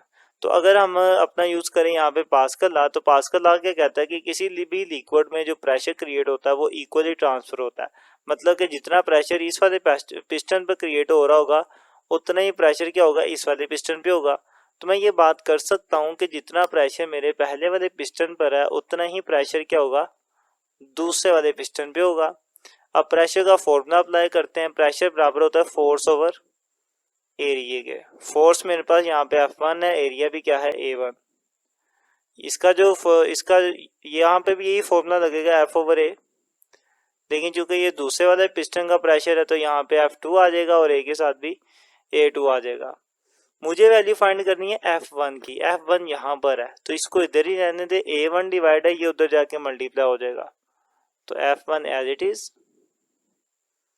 F2 divided by A2 multiply by A1 values लिखते हैं इनके अंदर। F2 कितना था, F2 था 4000, तो F2 की जगह पर 4000 आ गया divided by area 2। Second area था मेरे पास ये 100 मल्टीप्लाई 10 की पावर -4, तो 100 मल्टीप्लाई 10 की पावर -4 आ गया मल्टीप्लाई बाय एरिया 1। पहले वाले का एरिया था 10 मल्टीप्लाई 10 की पावर -4, तो एरिया 1 की जगह पे आएगा 10 मल्टीप्लाई 10 की पावर -4। इस तरीके से सारी वैल्यूज लिखी। आप देख सकते हैं कि 10 की पावर 4 ऊपर भी है नीचे भी है, सेम सेम कैंसिल। अब ये 10 और ये 100, यहाँ से देखिए 0 से 0 कैंसिल हो जाएगा, ये 0 एक और बच गया, ये ऊपर वाले 0 से भी कैंसिल हो जाएगा। तो फाइनली मेरे पास बचा गया सिर्फ और सिर्फ 400 बचा है। बाकी ये तो सारी कैंसिलेशन होगी, 1 बचा ना, 1 से 400 मल्टीप्लाई होगा तो वापस 100 ही आ जाएगा। और नीचे भी क्या रह गया था, 1 ही रह गया था, तो नीचे 1 लिखो या ना लिखो कोई फर्क नहीं पड़ता। तो फाइनली मेरे पास 400 आंसर आ गया। आप डायरेक्ट कैलकुलेटर से भी कर सकते हैं कि पहले ऊपर वाली दोनों को मल्टीप्लाई करें, जो आंसर आ जाएगा नीचे वाली से डिवाइड करें, तब भी आपके पास क्या आएगा, 400 ही आएगा। नहीं जी, इस तरीके से आपने अपना जो फोर्स अप्लाई करनी है वो आपने फाइंड कर ली। तो आपने देखा 400 न्यूटन आपको फोर्स लगाना पड़ेगी इस 40,000 न्यूटन वाली गाड़ी को उठाने के लिए, सिर्फ और सिर्फ 400 न्यूटन फोर्स लगाना पड़ेगी। तो यहाँ तक हमारा ये न्यूमेरिकल कंप्लीट हुआ, न्यूमेरिकल नंबर 9। उम्मीद है आप इसको भी समझे होंगे। इसके बाद मूव करते हैं न्यूमेरिकल नंबर 10 की तरफ। 6.10 इसमें लिखा हुआ है कि in a hot air balloon, hot air balloon है मतलब ये आपके पास जो आसमान में उड़ने वाला एक बड़ा सा गुब्बारा होता है, तो वो चीज़ है hot air balloon. The following data was recorded, कि इसके अंदर आप बैठ कर ऊपर गए हैं और आपने जो डाटा है वो रिकॉर्ड किया, और वो डाटा ये वाला है। इसको देखते हैं वो क्या है, लेकिन पहले ये स्टेटमेंट पढ़ते हैं। वो कहता है draw graph between the altitude and pressure. आपने आल्टीट्यूड और प्रेशर के बीच में ग्राफ फाइंड आउट करना है या ग्राफ बनाना है। मतलब आल्टीट्यूड का मतलब है कि हाइट। क्या आपने ये चेक किया कि ये बलून जब जब ऊपर जाता रहा इसकी हाइट इंक्रीज होती रही, मतलब आल्टीट्यूड इंक्रीज होता रहा, तो हाइट के साथ प्रेशर की क्या वैल्यू रही है आपके पास। ठीक है, ये चीज़ आपने कैलकुलेट करनी है। तो ये कैलकुलेट उसने वैसे की हुई है टेबल के अंदर, आपको बस उसका ग्राफ बनाना है। तो उन्होंने देखा जब हाइट 150 मीटर थी तो प्रेशर इतना था। ठीक है, जब हाइट 500 होगी तो प्रेशर कितना हो गया, 95.7 हो गया। इसी तरीके से उसने हर एक हाइट के ऊपर प्रेशर दिया हुआ है। आप देख सकते हैं कि जैसे जैसे हाइट इंक्रीज होती जा रही है, पहले थी 150 से कितनी होगी 1500, और उसके अकॉर्डिंगली जो एयर का प्रेशर है वो पहले देखें 99.5 था, अब कम होके कितना हो गया 85.3 हो गया। तो मतलब हाइट इंक्रीज होने से क्या हो रहा है, प्रेशर डिक्रीज हो रहा है। तो हवा का प्रेशर ऐसे ही होता है, जैसे जैसे आप हाइट इंक्रीज करते जाएंगे प्रेशर क्या होता जाएगा, कम होता जाएगा। अब ये जो चीजें हैं ये तो उसने हमें खुद बताई हुई है ना, आपने बस क्या करना है इन सबको ग्राफ के ऊपर बना के दिखाना है और फाइंड क्या करना है, वो उसने लिखा हुआ है what would the air pressure have been at sea level, कि सी लेवल पर मतलब समुंदर के लेवल पर, या यूं कह लें कि जब वो जो आपका एयर बैलून है वो बिल्कुल ज़मीन के ऊपर मौजूद होगा, तब उसके अंदर जो प्रेशर है कितना होगा, तब हवा का प्रेशर कितना होगा। देन वो कहता है बताएं कि at what height the air pressure would have 95 kilo pascal, कि कितनी हाइट पर वो जाएगा तो उसकी जो हाइट है मतलब 90 के पास्कल उसका प्रेशर हो जाएगा। मतलब वो जो आपके पास हॉट एयर बैलून है ये कितनी ऊपर जाए कि यहाँ तक आकर उसका जो प्रेशर है एयर का उसके बाहर वो कितना हो जाए कि 90 किलो पास्कल हो जाए। तो ये प्रेशर कितनी हाइट के ऊपर होगा आपको ये भी बताना है। तो ये सारी चीज़ें आप बता पाओगे, लेकिन उसके पहले आपको क्या बनाना पड़ेगा, ग्राफ। ये सारी चीज़ें हमने ग्राफ की मदद से बनाना है। तो ग्राफ ड्रा कर लेते हैं। ग्राफ के लिए आपको ये चीज़ें बताई हुई हैं हमने कि सबसे पहले आप इस तरीके से दो सीधी लाइनें लगाते हैं, एक को हम कहते हैं एक्स एक्सिस और दूसरे को कहते हैं वाई एक्सिस। आपके पास जो वैल्यूज हैं ये दोनों पॉजिटिव वैल्यूज है, इसलिए हम सिर्फ पॉजिटिव एक्स एक्सिस और पॉजिटिव वाई एक्सिस बनाएंगे, नेगेटिव एक्स एक्सिस और नेगेटिव वाई एक्सिस बनाने की जरूरत नहीं है। अब इसके ऊपर आप रीडिंग लिखेंगे अपनी मर्जी से लिखेंगे, लेकिन एक चीज़ का आपने ख्याल रखना है कि डिस्टेंस बीच में सेम होना चाहिए। जितना पहली दो का डिस्टेंस है उतना आगे वाली दो का होना चाहिए, उतना ही आगे वाली दो का होना चाहिए, उतना ही आगे वाली दो का होना चाहिए। ठीक है, और सेम इसी तरीके से वाई एक्सिस पर भी लिख लेंगे रीडिंग। अब मैंने ये रीडिंग लिख ली हुई है, मैं आपके सामने ये लिख देता हूँ। तो इस तरीके से आ गई हमारे पास वाई एक्सिस की रीडिंग आ गई और नीचे मैंने इसके बनाया हुआ एक्स एक्सिस और ये एक्स एक्सिस की भी रीडिंग आ गई। इसमें आप देख सकते हैं कि मैंने वाई एक्सिस पर काफ़ी छोटी छोटी रीडिंग लिखी है, मतलब 85 फिर 86 फिर 87 फिर 88। वो इसलिए मैंने ऐसा किया क्योंकि मैंने जब देखा ना यहाँ पे जो प्रेशर की वैल्यूज है वो ज़्यादा इंक्रीज नहीं हो रही, कुछ एक दो पॉइंट्स का ही फ़र्क होता है, जैसे 99 के बाद 95 आ गया फिर 92 आ गया, तो बहुत कम डिफरेंस था। तो इसलिए मैंने रीडिंग को थोड़ा ज़्यादा डिटेल में लिख दिया, एक एक का फ़र्क छोड़ के लिख दिया ताकि ग्राफ ज़्यादा अच्छा हो, ज़्यादा एक्यूरेट बन जाए। और हाइट जो थी, आल्टीट्यूड थी, उसकी वैल्यूज आप देख सकते हैं, पहले 150 थी फिर 500 फिर 800, तो वो काफ़ी ज़्यादा इंक्रीज हो रही हैं, तो इसलिए मैंने इसके गैप भी ज़्यादा रखा। तो 200 फिर 400 फिर 600, मतलब 200 का गैप छोड़ छोड़ के मैंने सारी वैल्यूज को लिख लिया। तो उम्मीद है आप समझ चुके होंगे इस चीज़ को। तो नीचे हमने क्या लिखा है, नीचे हमने लिखा है आल्टीट्यूड, तो ये नीचे आ जाएगा और इस साइड पे हमने क्या लिखा, प्रेशर, ये इधर आ जाएगा। अब ये क्यों इधर लिखा प्रेशर को और आल्टीट्यूड को नीचे क्यों लिखा है, इस बात को समझिए कि जो वैल्यू इंडिपेंडेंट होती है ना, जो किसी चीज़ पे डिपेंड नहीं कर रही होती, उसको हमेशा कहाँ लिखा जाता है, एक्स एक्सिस के ऊपर लिखा जाता है, और जो डिपेंड कर रही होती है उसे वाई एक्सिस के ऊपर लिखा जाता है। अब जो प्रेशर है ये डिपेंड करता है हाइट के ऊपर, हाइट चेंज होगी तो प्रेशर भी चेंज हो जाएगा। तो चूंकि प्रेशर डिपेंड कर रहा है हाइट के ऊपर, तो इसलिए प्रेशर को ऊपर लिखेंगे और जो हाइट है या जो आल्टीट्यूड है उसे हम नीचे लिखेंगे। ओके, हाइट तो किसी पे डिपेंड नहीं ना करती, प्रेशर अगर चेंज नहीं भी हो रहा फिर भी हाइट तो इंक्रीज होगी, तो वो होती रहेगी, चाहे वो स्पेस में चला जाए, प्रेशर बिल्कुल भी जीरो हो जाए फिर भी हाइट नहीं इंक्रीज होना, तो वो होती रहेगी, तो वो प्रेशर पे डिपेंड नहीं करता। ऐसा थोड़ी होगा कि ऊपर प्रेशर अब ज्यादा हो गया तो ये ऊपर नहीं जाएगा, या कम होगा तो अब ये ऊपर नहीं जाएगा, ऐसा नहीं है, ये ऊपर जाता रहेगा। इसका प्रेशर के हाइट का प्रेशर से ताल्लुक नहीं है, लेकिन प्रेशर का हाइट से ताल्लुक है, इसलिए चूंकि प्रेशर डिपेंड कर रहा है इसलिए इसे वाई एक्सिस पे लिखा है। तो अब चीज़ें काफ़ी कर ली हमने, अब अपने इन वैल्यूज को ग्राफ के ऊपर ढूंढते हैं और अपना ग्राफ बनाते हैं। जैसे कि पहली वैल्यू है 150 से 99.5, आल्टीट्यूड होना चाहिए 150, 150 कहाँ होगा, देखें ये 200 है, तो और ये मेरे पास क्या होगा, ये जीरो से मैंने स्टार्ट किया हुआ है, 0 200 के दरमियान में क्या आ गया 100, हाफ करेंगे तो 100 आ जाएगा ना, लेकिन ये क्या 150, मतलब यहाँ तक 100 है और इन दोनों का हाफ करूंगा तो क्या आ जाएगा 150 हो जाएगा। 100 ये था, 100 ये, 100 का आप किया 50, तो पीछे वाला 100 ये वाला 50 में इनके 150 हो गया, इस तरीके से। तो यहाँ से इसके दरमियान से मेरे पास एक पॉइंट आ जाएगा, यहाँ से मैं एक सीधी लाइन ड्रा करूंगा जो इसके मिड से जा रही होगी। प्रेशर कितना था 99.5, 99.5 तकरीबन तकरीबन 91 के करीब है ये, तो नहीं 99.5 है ना, तो तकरीबन तकरीबन 100 के करीब होगा, तो 100 से थोड़ा सा नीचे रख के लाइन लगा देते हैं, स्लाइड से नीचे करेंगे। अब ये दोनों लाइनें जिस पॉइंट पे मिली हैं उसको मिला देते हैं, तो ये वो पॉइंट है हमारे पास, पॉइंट बना लिया। अब इन लाइनों को आप रेज कर दें, इनकी अब जरूरत नहीं है, पॉइंट आ चुका है हमारे पास। नेक्स्ट चलते हैं, नेक्स्ट पॉइंट है हमारे पास 595.7, 595.7 मतलब हाइट मेरे पास है 500, वो कहाँ पे होगी देखें जी, 400 और 600 के दरमियान में होगी 500, तो इसके दरमियान से एक लाइन सीधी लगा लेते हैं, ये लगा ली, और उसके ऑपोजिट जो प्रेशर है वो है 95.7, 95.7, 95, ये 0.7 मतलब काफ़ी हद तक इसके दरमियान से भी आगे चला चुका है ताकि 96 बन जाए, तो 95 दरमियान तक 95.5 और थोड़ा सा ऊपर जाएंगे तो 95.7 तकरीबन यहाँ पे बनेगा। एग्जैक्ट 96 पर भी नहीं जाएंगे हम, 96 से थोड़ा सा नीचे ही रहेंगे, तो ये मेरे पास एक और पॉइंट आ गया, ये भी हमने लगा लिया। लाइनें अब रेज कर दें आप। नेक्स्ट पॉइंट है हमारे पास 892.4, 800 कहाँ पे होगा, ये 800 है, तो यहाँ से सीधी लाइन आ गई एक। प्रेशर है 92.4, 92.4, 92.4, तो देखिए 92 ये और 93 ये, इन दोनों के दरमियान में क्या होगा 92.5 होगा, और ये क्या है 92.4, तो तकरीबन 92.5 से थोड़ा सा नीचे, मतलब मिड से बिल्कुल स्लाइडली सा नीचे रखेंगे हम इसे, तो इन दोनों का मिड ये है, तकरीबन से थोड़ा सा मैंने नीचे कर लिया, तो ये एक और पॉइंट आ चुका है हमारे पास, इसे भी हाईलाइट कर लिया। नेक्स्ट चलते हैं, नेक्स्ट पॉइंट है हमारे पास ये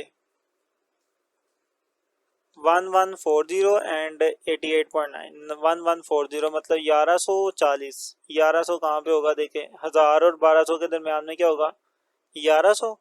और मतलब 50 का ही फर्क है ना आगे, 40 और तो इसका मिड हो जाएगा तकरीबन। ठीक है, तो इसका तकरीबन तकरीबन मिड होगा, तो मैं यहाँ से रखे मिड से थोड़ा पीछे रखूंगा, एक सीधी लाइन ड्रा कर देता हूँ। तो ये मैंने कर दिया। प्रेशर कितना था 88.9। 88.9 तो 88 देखा ना, 88.9 तकरीबन तकरीबन कितना 89 ही है। तो मैं 89 से थोड़ा सा नीचे रख के ये लाइन लगा देता हूँ, ये मैंने लगा दी। तो ये मेरे पास एक और पॉइंट आ गया यहाँ पर। फर्दर चलते हैं। 1300 और 87.2। 1300 1300 कहाँ पे होगा, तो देखें जी 1200 ये है और 1400 ये है, इनके दरमियान में क्या होगा 1300 ही होगा ना। तो इनके दरमियान में आ गया हमारे पास 1300, तो यहाँ से एक लाइन ड्रा की। प्रेशर था 87.2। 87 ये 0.2 मतलब स्लाइटली सही थोड़ा सा ही ऊपर है 87 से, तो ये मैंने यहाँ से लाइन ड्रा कर दी। तो ये मेरे पास एक पॉइंट आ गया ये वाला। फर्दर लास्ट है जी 1500 पे 85.3 है। 1500 कहाँ पे होगा, ये 1400 है, ये 1600, इनके दरमियान में क्या होगा 1500 होगा। तो 1500 से एक लाइन सीधी ड्रा कर ली हमने। और प्रेशर 85.3। 85 और 86 के दरमियान होगा 85.5। और ये क्या 85.3 मतलब इसके मिड का थोड़ा सा नीचे, मिड से थोड़ा सा नीचे रखेंगे हम। तो 85 86 ये मिड है, मिड से थोड़ा सा नीचे कर लेंगे, तो यहाँ पे मेरे पास आ जाएगा वो पॉइंट तकरीबन। लीजिए ये भी आ गया और ये एक पॉइंट आ गया हमारे पास।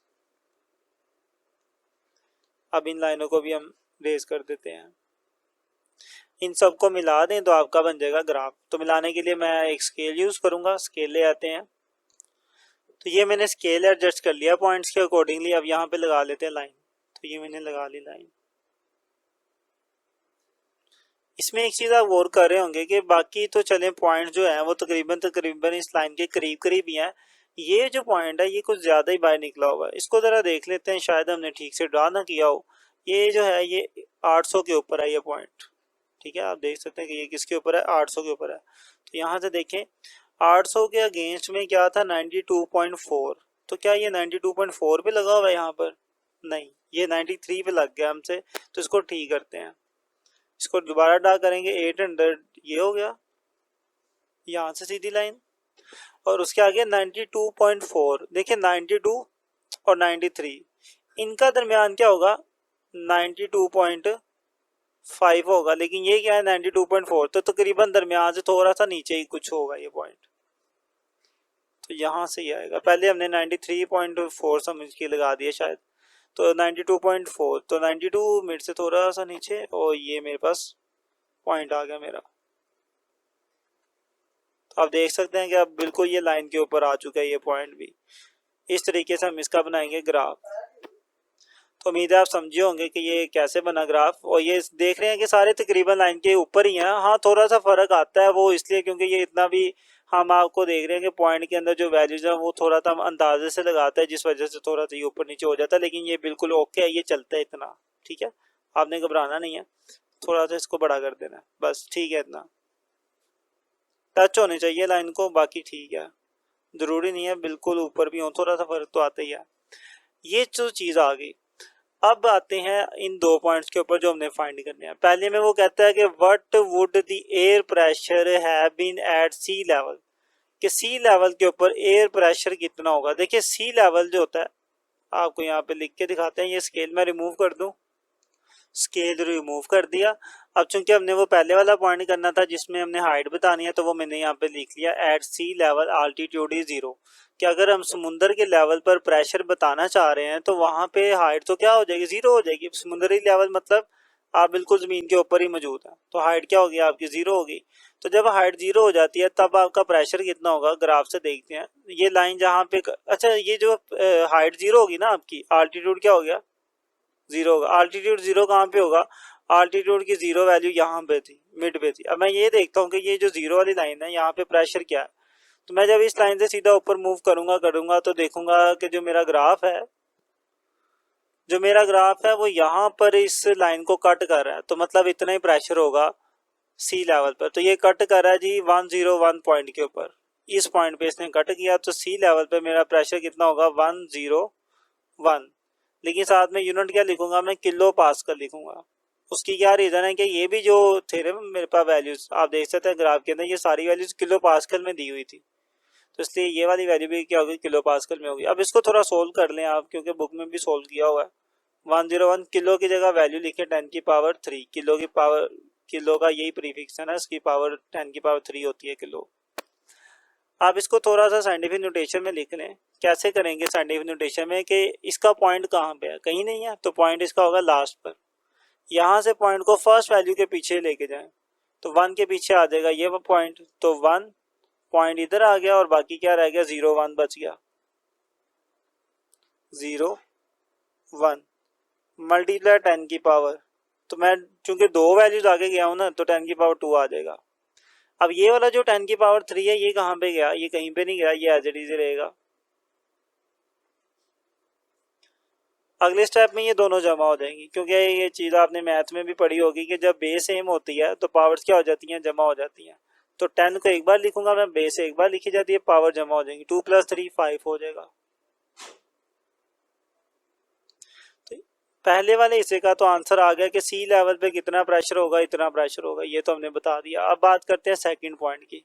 सेकंड में लिखा हुआ है कि at what height the air pressure would have been 90 k pascal, कि 90 के पास्कल कितनी हाइट पर होगा। तो ये ग्राफ से पता चलेगा। ग्राफ पर देखते हैं कि 90 के जो प्रेशर है वो कहाँ पर होगा। तो 90 प्रेशर मेरा यहाँ पर है, मैं यहाँ से एक सीधी लाइन ड्रा करूंगा तो वो इस ग्राफ को कट करेगी इधर, और यहाँ से फिर एक सीधी लाइन में नीचे की तरफ ड्रा करूंगा। ये मैंने नीचे की तरफ ड्रा कर ली।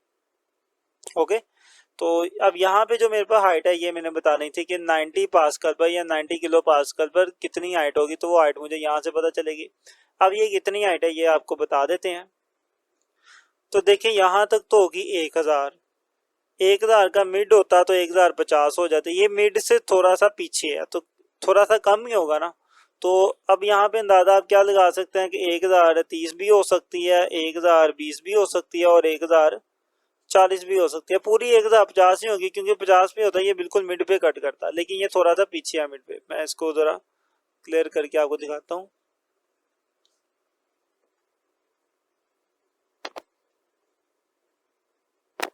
ये मिड से थोड़ा सा पीछे कट कर रहा है। ओके, अब इनमें से कौन सी वैल्यू पिक करें हम। हमने अपने ग्राफ पर जरा बड़ी बड़ी वैल्यूज लिखी हैं, तो ज़्यादा बारीक वैल्यूज हमें यहाँ पे पता चलेंगी नहीं। तो सिंपल सी बात है, इसके लिए आप ना, आपकी बुक पे आंसर लिखा हुआ है, हम उसी को ही फॉलो कर लेंगे। तो फिर ये कहाँ पे कट कर रहा होगा, ये 1020 पे कट कर रहा होगा। ओके, अब ये चीज़ है कि ये अब ग्राफ अगर आप बनाए ना, बहुत ज़्यादा बारीक बीनी से जाएं और 1000 और 1200 लिखने की बजाय 1010 1020 तक वैल्यूज भी लिखें छोटी छोटी, फिर तो आ जाएगा। लेकिन आप बड़ी बड़ी वैल्यू लिखेंगे तो फिर आपके लिए अंदाजा ही लगाना पड़ेगा।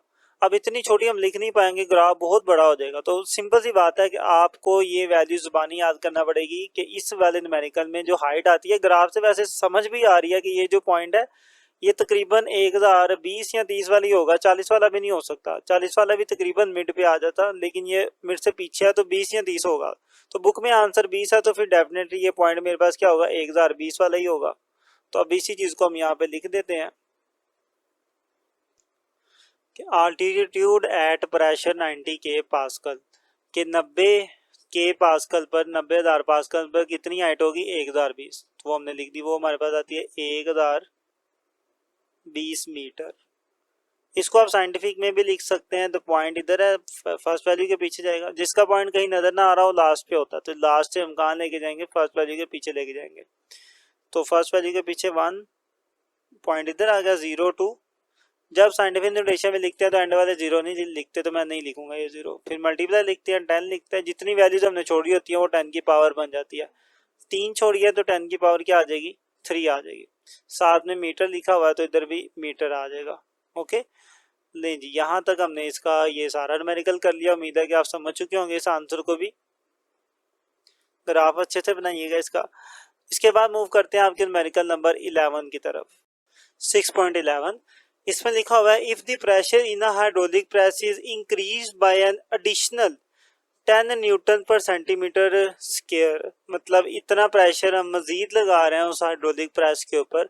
How much extra load will the output platform support if the cross sectional area is 5 centimetre square. अब वो के बात क्या कर रहा है इसको समझाते हैं। वो कहता है कि आपके पास एक हाइड्रोलिक प्रेस है, लेट्स सपोज ये आपके पास हाइड्रोलिक प्रेस है इस तरीके से। तो अभी उसने कोई ना कोई चीज उठाई हुई है, ठीक है, ये कोई ना कोई चीज उठा सकता है, यहाँ पे वो पड़ी हुई है, लेकिन वो कह रहा है कि इसके अंदर अगर हम पहले से ज्यादा यहाँ पे प्रेशर क्रिएट करें, कितना प्रेशर क्रिएट करें, 10 न्यूटन पर सेंटीमीटर स्क्वायर, इतना प्रेशर अगर हम मजीद डाल दें तो फिर ये मजीद कितना वजन उठा सकती है, मतलब मुझे क्या फाइंड करना है, वेट।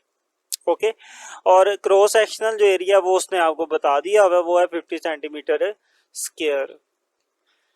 और ये जो एरिया है वो भी उसने दिया हुआ है क्रॉस सेक्शनल एरिया। ये क्रॉस सेक्शनल इस वाले का है क्योंकि उसने कहा ना, देखें कि how much extra load will the output platform, output platform ये है जिसने लोड उठाना है आपका, output platform support if it's cross sectional, अगर इसका क्रॉस सेक्शनल एरिया है कितना, 5 centimetre square, sorry 50 centimetre square है।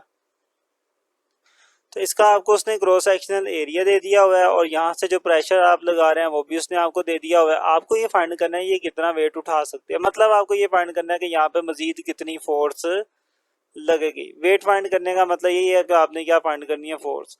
ये अब इसी डाटा को लिख देते हैं। उसने हमें ये दोनों चीज़ें दी थी, दोनों लिख ली। प्रेशर था 10 वो भी मैंने लिख लिया और एरिया था 50 वो भी लिख लिया। फाइंड मुझे करनी है यहाँ पे फोर्स, ठीक है। सॉल्यूशन पे आते हैं। सॉल्यूशन पे आने से पहले सबसे पहले हमारा क्या काम होता है कि अपना जो डाटा है उसको ठीक कर लें हम। डाटा के अंदर जितने भी यूनिट्स हैं वो ऐसे यूनिट होने चाहिए, लेकिन यहाँ पर क्या यूज़ हो रहा है, सेंटी यूज़ हो रहा है। ऐसे यूनिट है मीटर, प्रेशर का जो यूनिट है ना वो न्यूटन मीटर है। तो न्यूटन तो चलो है वहाँ पे, लेकिन मीटर नहीं है, सेंटीमीटर है। सेंटी को ख़त्म करना पड़ेगा। वो कैसे करेंगे, सेंटी की वैल्यू पुट करके 10 एज इट इज़, न्यूटन भी एज इट इज़, या न्यूटन को चलो एंड पे लिख लेंगे 10 एज इट इज़। ये जो सेंटी है, सेंटी की वैल्यू मैं लिख लेता हूँ। सेंटी की वैल्यू होती है 10 की पावर -2 होती है। अब ये जो -2 पावर है ना, ये दोनों के ऊपर है, सेंटी के ऊपर भी और मीटर के ऊपर भी है। सेंटी की चूंकि अब मैंने वैल्यू लिख ली हुई है तो ये पावर फिर सेंटी की वैल्यू के साथ भी आएगी। तो ये पावर मैंने अलग कर ली -2, ठीक है। बाकी क्या रहेगा, यहाँ से ये जो न्यूटन था वो तो एज इट इज रहा। यहाँ से सेंटी की तो वैल्यू लिख ली मैंने, तो बाकी क्या बच गया, मीटर बच गया, न्यूटन पर मीटर स्क्वायर आ गया। अब यहाँ पर आते हैं, यहाँ पे भी सेंटी खत्म करना पड़ेगा, तो 50 एज इट इज, सेंटी की जगह पे सेंटी की वैल्यू वो है 10 की पावर -2, लेकिन बाहर क्या मौजूद है, बाहर स्केयर मौजूद है, तो बाहर यहाँ पे 2 भी आ जाएगा और मीटर का स्केयर मीटर स्केयर ही रहेगा। इसको थोड़ा सा मजीद कर लें सोल्व, तो 10 मल्टीप्लाई 10 की पावर, ये पावर्स मल्टीप्लाई होंगे 2 टू द 4 और माइनस माइनस प्लस, तो +4 हो गया। साथ में क्या आ गया, न्यूटन पर मीटर स्क्वायर। इसी तरीके से यहाँ पर भी 50 मल्टीप्लाई 2 टू द 4, 10 की पावर -4 हो जाएगा और साथ में आ जाएगा मीटर स्क्वायर। अब हम अपना काम कर सकते हैं, हमने फाइंड करनी है फोर्स। तो सिंपल सी बात है, आपने ये पढ़ा हुआ, प्रेशर जो है वो बराबर होता है फोर्स ओवर एरिया के। प्रेशर जो है वो बराबर होता है force over area. Force find करनी है, एरिया डिवाइड इधर आके ये मल्टीप्लाई हो जाएगा, तो pressure multiply by area is equal to force. दोनों वैल्यूज मौजूद हैं, वैल्यूज लिख लेते हैं। प्रेशर की वैल्यू है 10 मल्टीप्लाई 10 की पावर 4, 10 मल्टीप्लाई 10 की पावर 4, और एरिया की वैल्यू मेरे पास है 50 मल्टीप्लाई 10 की पावर -4, 50 मल्टीप्लाई 10 की power -4 is equal to F. 10 और 50 मल्टीप्लाई होंगे तो ये 500 हो जाएगा। अब ये दोनों आपस में हो गए ना, तो +4 और -4 0 हो जाएंगे, और तो मेरे पास 10 की पावर इस तरीके से देखिए, यूं कर लेते हैं जल्दी, +4 और -4 इकट्ठा हो जाएगा। आपको पता है जब बेस सेम होती है तो बेस को एक बार लिखते हैं और पावर्स को इकट्ठा कर देते हैं, तो बेस एक बार और पावर्स मैंने इकट्ठी कर दी। मैं इसको खुद थोड़ा सा सोल्व कर रहा हूँ ताकि ना इतना छोटा भी ना लगे ये। 4 - 4 0 हो जाएगा, और 10 की पावर 0 1 हो जाएगा। कोई भी वैल्यू ना उसकी पावर 0 है तो वो 1 नहीं रहती है, तो 1 आ जाएगा। 500 1 से मल्टीप्लाई होगा तो 500 हो जाएगा। तो 500 न्यूटन मेरे पास क्या आ गई, मेरी फोर्स आ गई। आप ये डायरेक्ट भी लिख सकते थे जवाब, मतलब इन वैल्यूज को लिखो कैलकुलेटर पे, कैलकुलेट कर लो, डायरेक्ट क्या आ जाएगा, 500 भी आ जाएगा। लेकिन वो कुछ ज़्यादा ही शॉर्ट हो जाएगा, लेकिन आप इतना भी कर लेंगे तो बेहतर है। देखिए यहाँ तक हमने अपना ये न्यूमेरिकल कर लिया, न्यूमेरिकल नंबर 11। मूव करते हैं न्यूमेरिकल नंबर 12 की तरफ। 6.12 इसमें लिखा हुआ है the force exerted normally on the hydraulic brake system of a car, कि कार का हाइड्रोलिक ब्रेक सिस्टम है और उसके ऊपर आप नॉर्मली एक फोर्स लगा रहे हैं with its piston of cross sectional area 5 centimetre square is 500 Newton. मतलब उसका उसका जो पिस्टन का एरिया वो 5 है और उसके ऊपर जो फोर्स लगा रहे हैं वो 500 न्यूटन है। तो आपके सामने एक सिस्टम बनाया हुआ है हाइड्रोलिक ब्रेक सिस्टम। तो यहाँ पे जो फोर्स लग रही है वो कितनी लग रही है, वो 500 न्यूटन ऑफ फोर्स लगा रहे हैं। और इस पिस्टन का जो क्रॉस सेक्शनल एरिया वो कितना जी, वो 5 सेंटीमीटर स्क्वायर है।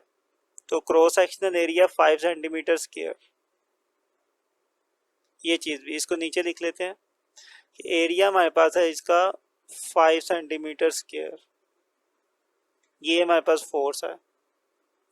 आगे वो कहता है व्हाट विल बी दी, कि क्या होगा। पहली चीज pressure transfer to the brake oil, कि इसके अंदर जो ऑयल मौजूद है उसको कितना प्रेशर ट्रांसफर किया गया आपकी तरफ से, तो आपने फाइंड आउट करना है प्रेशर। आगे वो कहता है बी वाले में force on the brake piston of the area of cross section 20 centimeter square, कि ये जो ब्रेक का जो एरिया है इसका जो क्रॉस सेक्शनल एरिया था इस वाले पिस्टन का, और वो उसने कितना दिया हुआ है, 20 दिया हुआ है, 20 सेंटीमीटर स्क्वायर, कि इस वाले एरिया वाले पिस्टन पर जो फोर्स लगेगी वो कितनी लगेगी। तो यहाँ पे जो फोर्स लगेगी वो आपको कैलकुलेट करनी है। तो इसे मैं F1 कह देता हूँ, इस एरिया को A1 कह देता हूँ, इस फोर्स को F2 कह देता हूँ और इसके एरिया को मैं A2 कह देता हूँ। ठीक है, तो दो चीजें फाइंड करनी है, प्रेशर और फोर्स। इन दोनों को लिख लेते हैं और फिर फाइंड करते हैं। तो सबसे पहले एरिया आ गया मेरे पास 5 सेंटीमीटर स्क्वायर, उसके बाद दूसरे वाला एरिया लिख लिया 20 सेंटीमीटर स्क्वायर, देन मैंने लिख लिया मेरी फोर्स F1 500 न्यूटन। आते हैं फाइंड की तरफ। तो दो चीज़ें फाइंड करनी है, प्रेशर एंड फोर्स, तो दोनों को लिख लिया प्रेशर एंड फोर्स। सॉल्यूशन की तरफ चलते हैं। तो आप पहले यूं कर लेंगे, डाटा ठीक कर ले अपना, देन अपने सॉल्यूशन की तरफ आएंगे। डाटा में देखिए सेंटी लिखा हुआ है, तो सेंटी खत्म करने के लिए सेंटी की वैल्यू लिखूंगा, वो होती है 10 की पावर 2 -2। लेकिन इसके बाहर भी 2 आएगा क्योंकि सेंटी के ऊपर क्या मौजूद है, 2 मौजूद है, तो इसके बाहर भी पावर 2 आ जाएगी। तो सेंटी खत्म हो गया, क्या बच गया, मीटर स्क्वायर बच गया। फर्दर आप देखें तो 5 मल्टीप्लाई 10 की पावर 2 टू द 4 -4 हो जाएगा, -4 मीटर स्क्वायर होगा। यहाँ पर भी यही काम करेंगे हम। तो 20 मल्टीप्लाई 10 की पावर -2 बाय स्क्वायर आएगा और meter square as it is. Further आप देख लें तो 20 मल्टीप्लाई 10 की पावर -4 हो जाएगा और मीटर स्क्वायर आ गया। इस तरीके से आपने अपने जो एरियाज हैं उनको आपने मीटर स्क्वायर में कन्वर्ट कर लिया, पहले सेंटीमीटर में। तो ये काम तो हो गया। इसको थोड़ा रेज कर दें ताकि ऊपर वाली वैल्यू अच्छे से नजर आए। सॉल्यूशन की तरफ चलते हैं। प्रेशर पहले फाइंड कर लेते हैं, फिर फोर्स कर लेंगे फाइंड। तो सबसे पहले प्रेशर कर लेते हैं। तो ए वाला पोर्शन करने लगा, ए में था ना pressure, pressure transfer to the brake oil, तो पहले मैंने ए लिख दिया और यहाँ पे लिखते हैं प्रेशर। प्रेशर के लिए प्रेशर का फॉर्मूला यूज करेंगे, प्रेशर बराबर होता है फोर्स ओवर एरिया के। अब यहाँ पे मैं कोई ये वाली फोर्स और ये वाला एरिया यूज कर सकता हूँ, ठीक है, क्योंकि प्रेशर जो है वो यहाँ पर भी उतना ही होगा और इस वाले पिस्टन पर भी प्रेशर सेम ही बनेगा। तो आप इस वाले फोर्स और इस वाले एरिया को यूज करके प्रेशर इजीली फाइंड कर सकते हो, क्योंकि हमने ये पढ़ा हुआ है अपने पास का लॉ में, जो प्रेशर है वो सेम रहता है। तो यहाँ पे भी इतना प्रेशर है, यहाँ पर भी इतना ही प्रेशर है। आप इस वाले डाटा को भी यूज कर सकते थे, लेकिन मसला ये है कि इसमें फोर्स का तो हमें पता नहीं है, तो प्रेशर कैसे फाइंड करेंगे हम। तो मैं ये वाला डाटा यूज करूंगा, इसमें फोर्स की भी वैल्यू पता है हमें और एरिया की भी पता, तो इसलिए यहाँ पे मैं F1 और A1 लिखूंगा। अब इन दोनों की वैल्यूज को लिखते हैं। F1 कितना था हमारे पास 500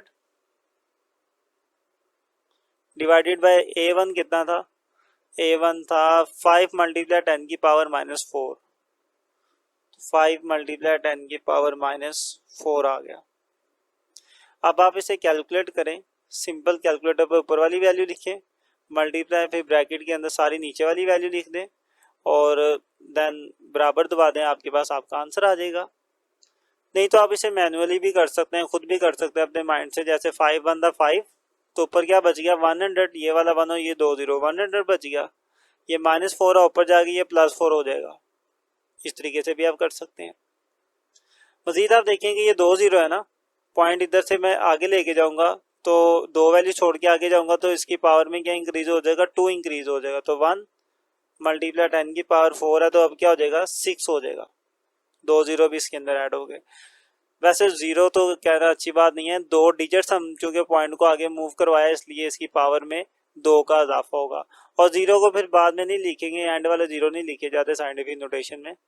और पॉइंट यहाँ पे है, मैं लिखूँ या ना लिखूँ, लेकिन यहाँ पे क्या मौजूद है, पॉइंट मौजूद है। तो 10 की पावर 6 मेरे पास आ गया इसका प्रेशर। प्रेशर का यूनिट होता है पास्कल, पास्कल लिख लें या फिर न्यूटन पर मीटर स्क्वायर लिख लें, एक ही बात है। ये तो एक चीज़ आ गई हमारे पास। सेकंड था मेरे पास, मैंने फाइंड करना है force on the brake piston, कि ब्रेक वाले पिस्टन पे कितनी फोर्स लग रही है, ये भी मुझे फाइंड आउट करनी है। तो ये बी वाला पोर्शन है, तो यहाँ पे लिखते हैं बी और यहाँ पे लिखते हैं फोर्स ऑन ब्रेक पिस्टन। तो ब्रेक पिस्टन पे जो फोर्स लग रही है वो अब हमने फाइंड करनी है। तो सिंपल फोर्स का फॉर्मूला, बल्कि प्रेशर का फॉर्मूला यूज करेंगे। प्रेशर बराबर होती है फोर्स ओवर एरिया के। ठीक है, मुझे अभी जो फोर्स फाइंड करनी है वो इस वाले पिस्टन की है, तो यहाँ पे फोर्स F2 है और एरिया A2 है। तो इसलिए मैं फॉर्मूले में भी क्या लिखूंगा, यहाँ पर फोर्स के साथ F2 और एरिया के साथ भी A2 लिखूंगा। प्रेशर के साथ 1 2 नहीं लिखूंगा, प्रेशर दोनों केस में सेम रहेगा, इधर भी उतना ही प्रेशर है इधर भी उतना ही। यही हमारे पास था पास्कल लॉ। तो प्रेशर के साथ तो नहीं लिखेंगे, इनके साथ लिखेंगे। फोर्स फाइंड करनी है ना, फोर्स इधर रहने दे, एरिया इधर आके मल्टीप्लाई हो जाएगा।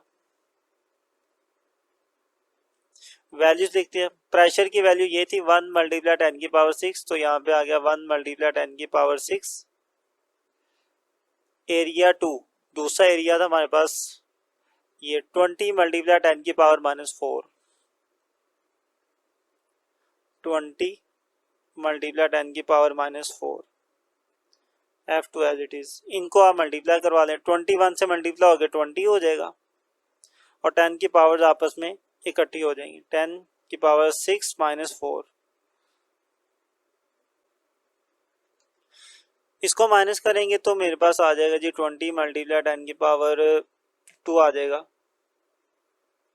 F2 फोर्स आ गई। आप इतना भी लिख लें, ठीक है, नहीं तो आप इसकी पावर को ओपन कर सकते हैं। 10 की पावर 2 है ना, तो मतलब मैं आगे 2 0 लगा देता, तो 20 एज इट इज, ये 2 0 मेरे पास मजीद आ गए। 10 की पावर 2 का मतलब क्या होगा, 100, 120 से मल्टीप्लाई होगा तो 2000 हो जाएगा। तो इस तरीके से मेरे पास फोर्स आ गई 200 न्यूटन। F2 भी आ गया। उम्मीद है कि आप समझ चुके होंगे, ये आपका आखिरी न्यूमेरिकल था। कहीं पे भी इशू आए तो आप ज़रूर कमेंट किया करें, और अगर ना आए, समझ आ जाए, तब भी कमेंट किया करें और वीडियो को भी दोस्तों तक शेयर भी किया करें। मिलते हैं इंशाल्लाह नेक्स्ट वीडियो में, तब तक के लिए अल्लाह हाफिज़।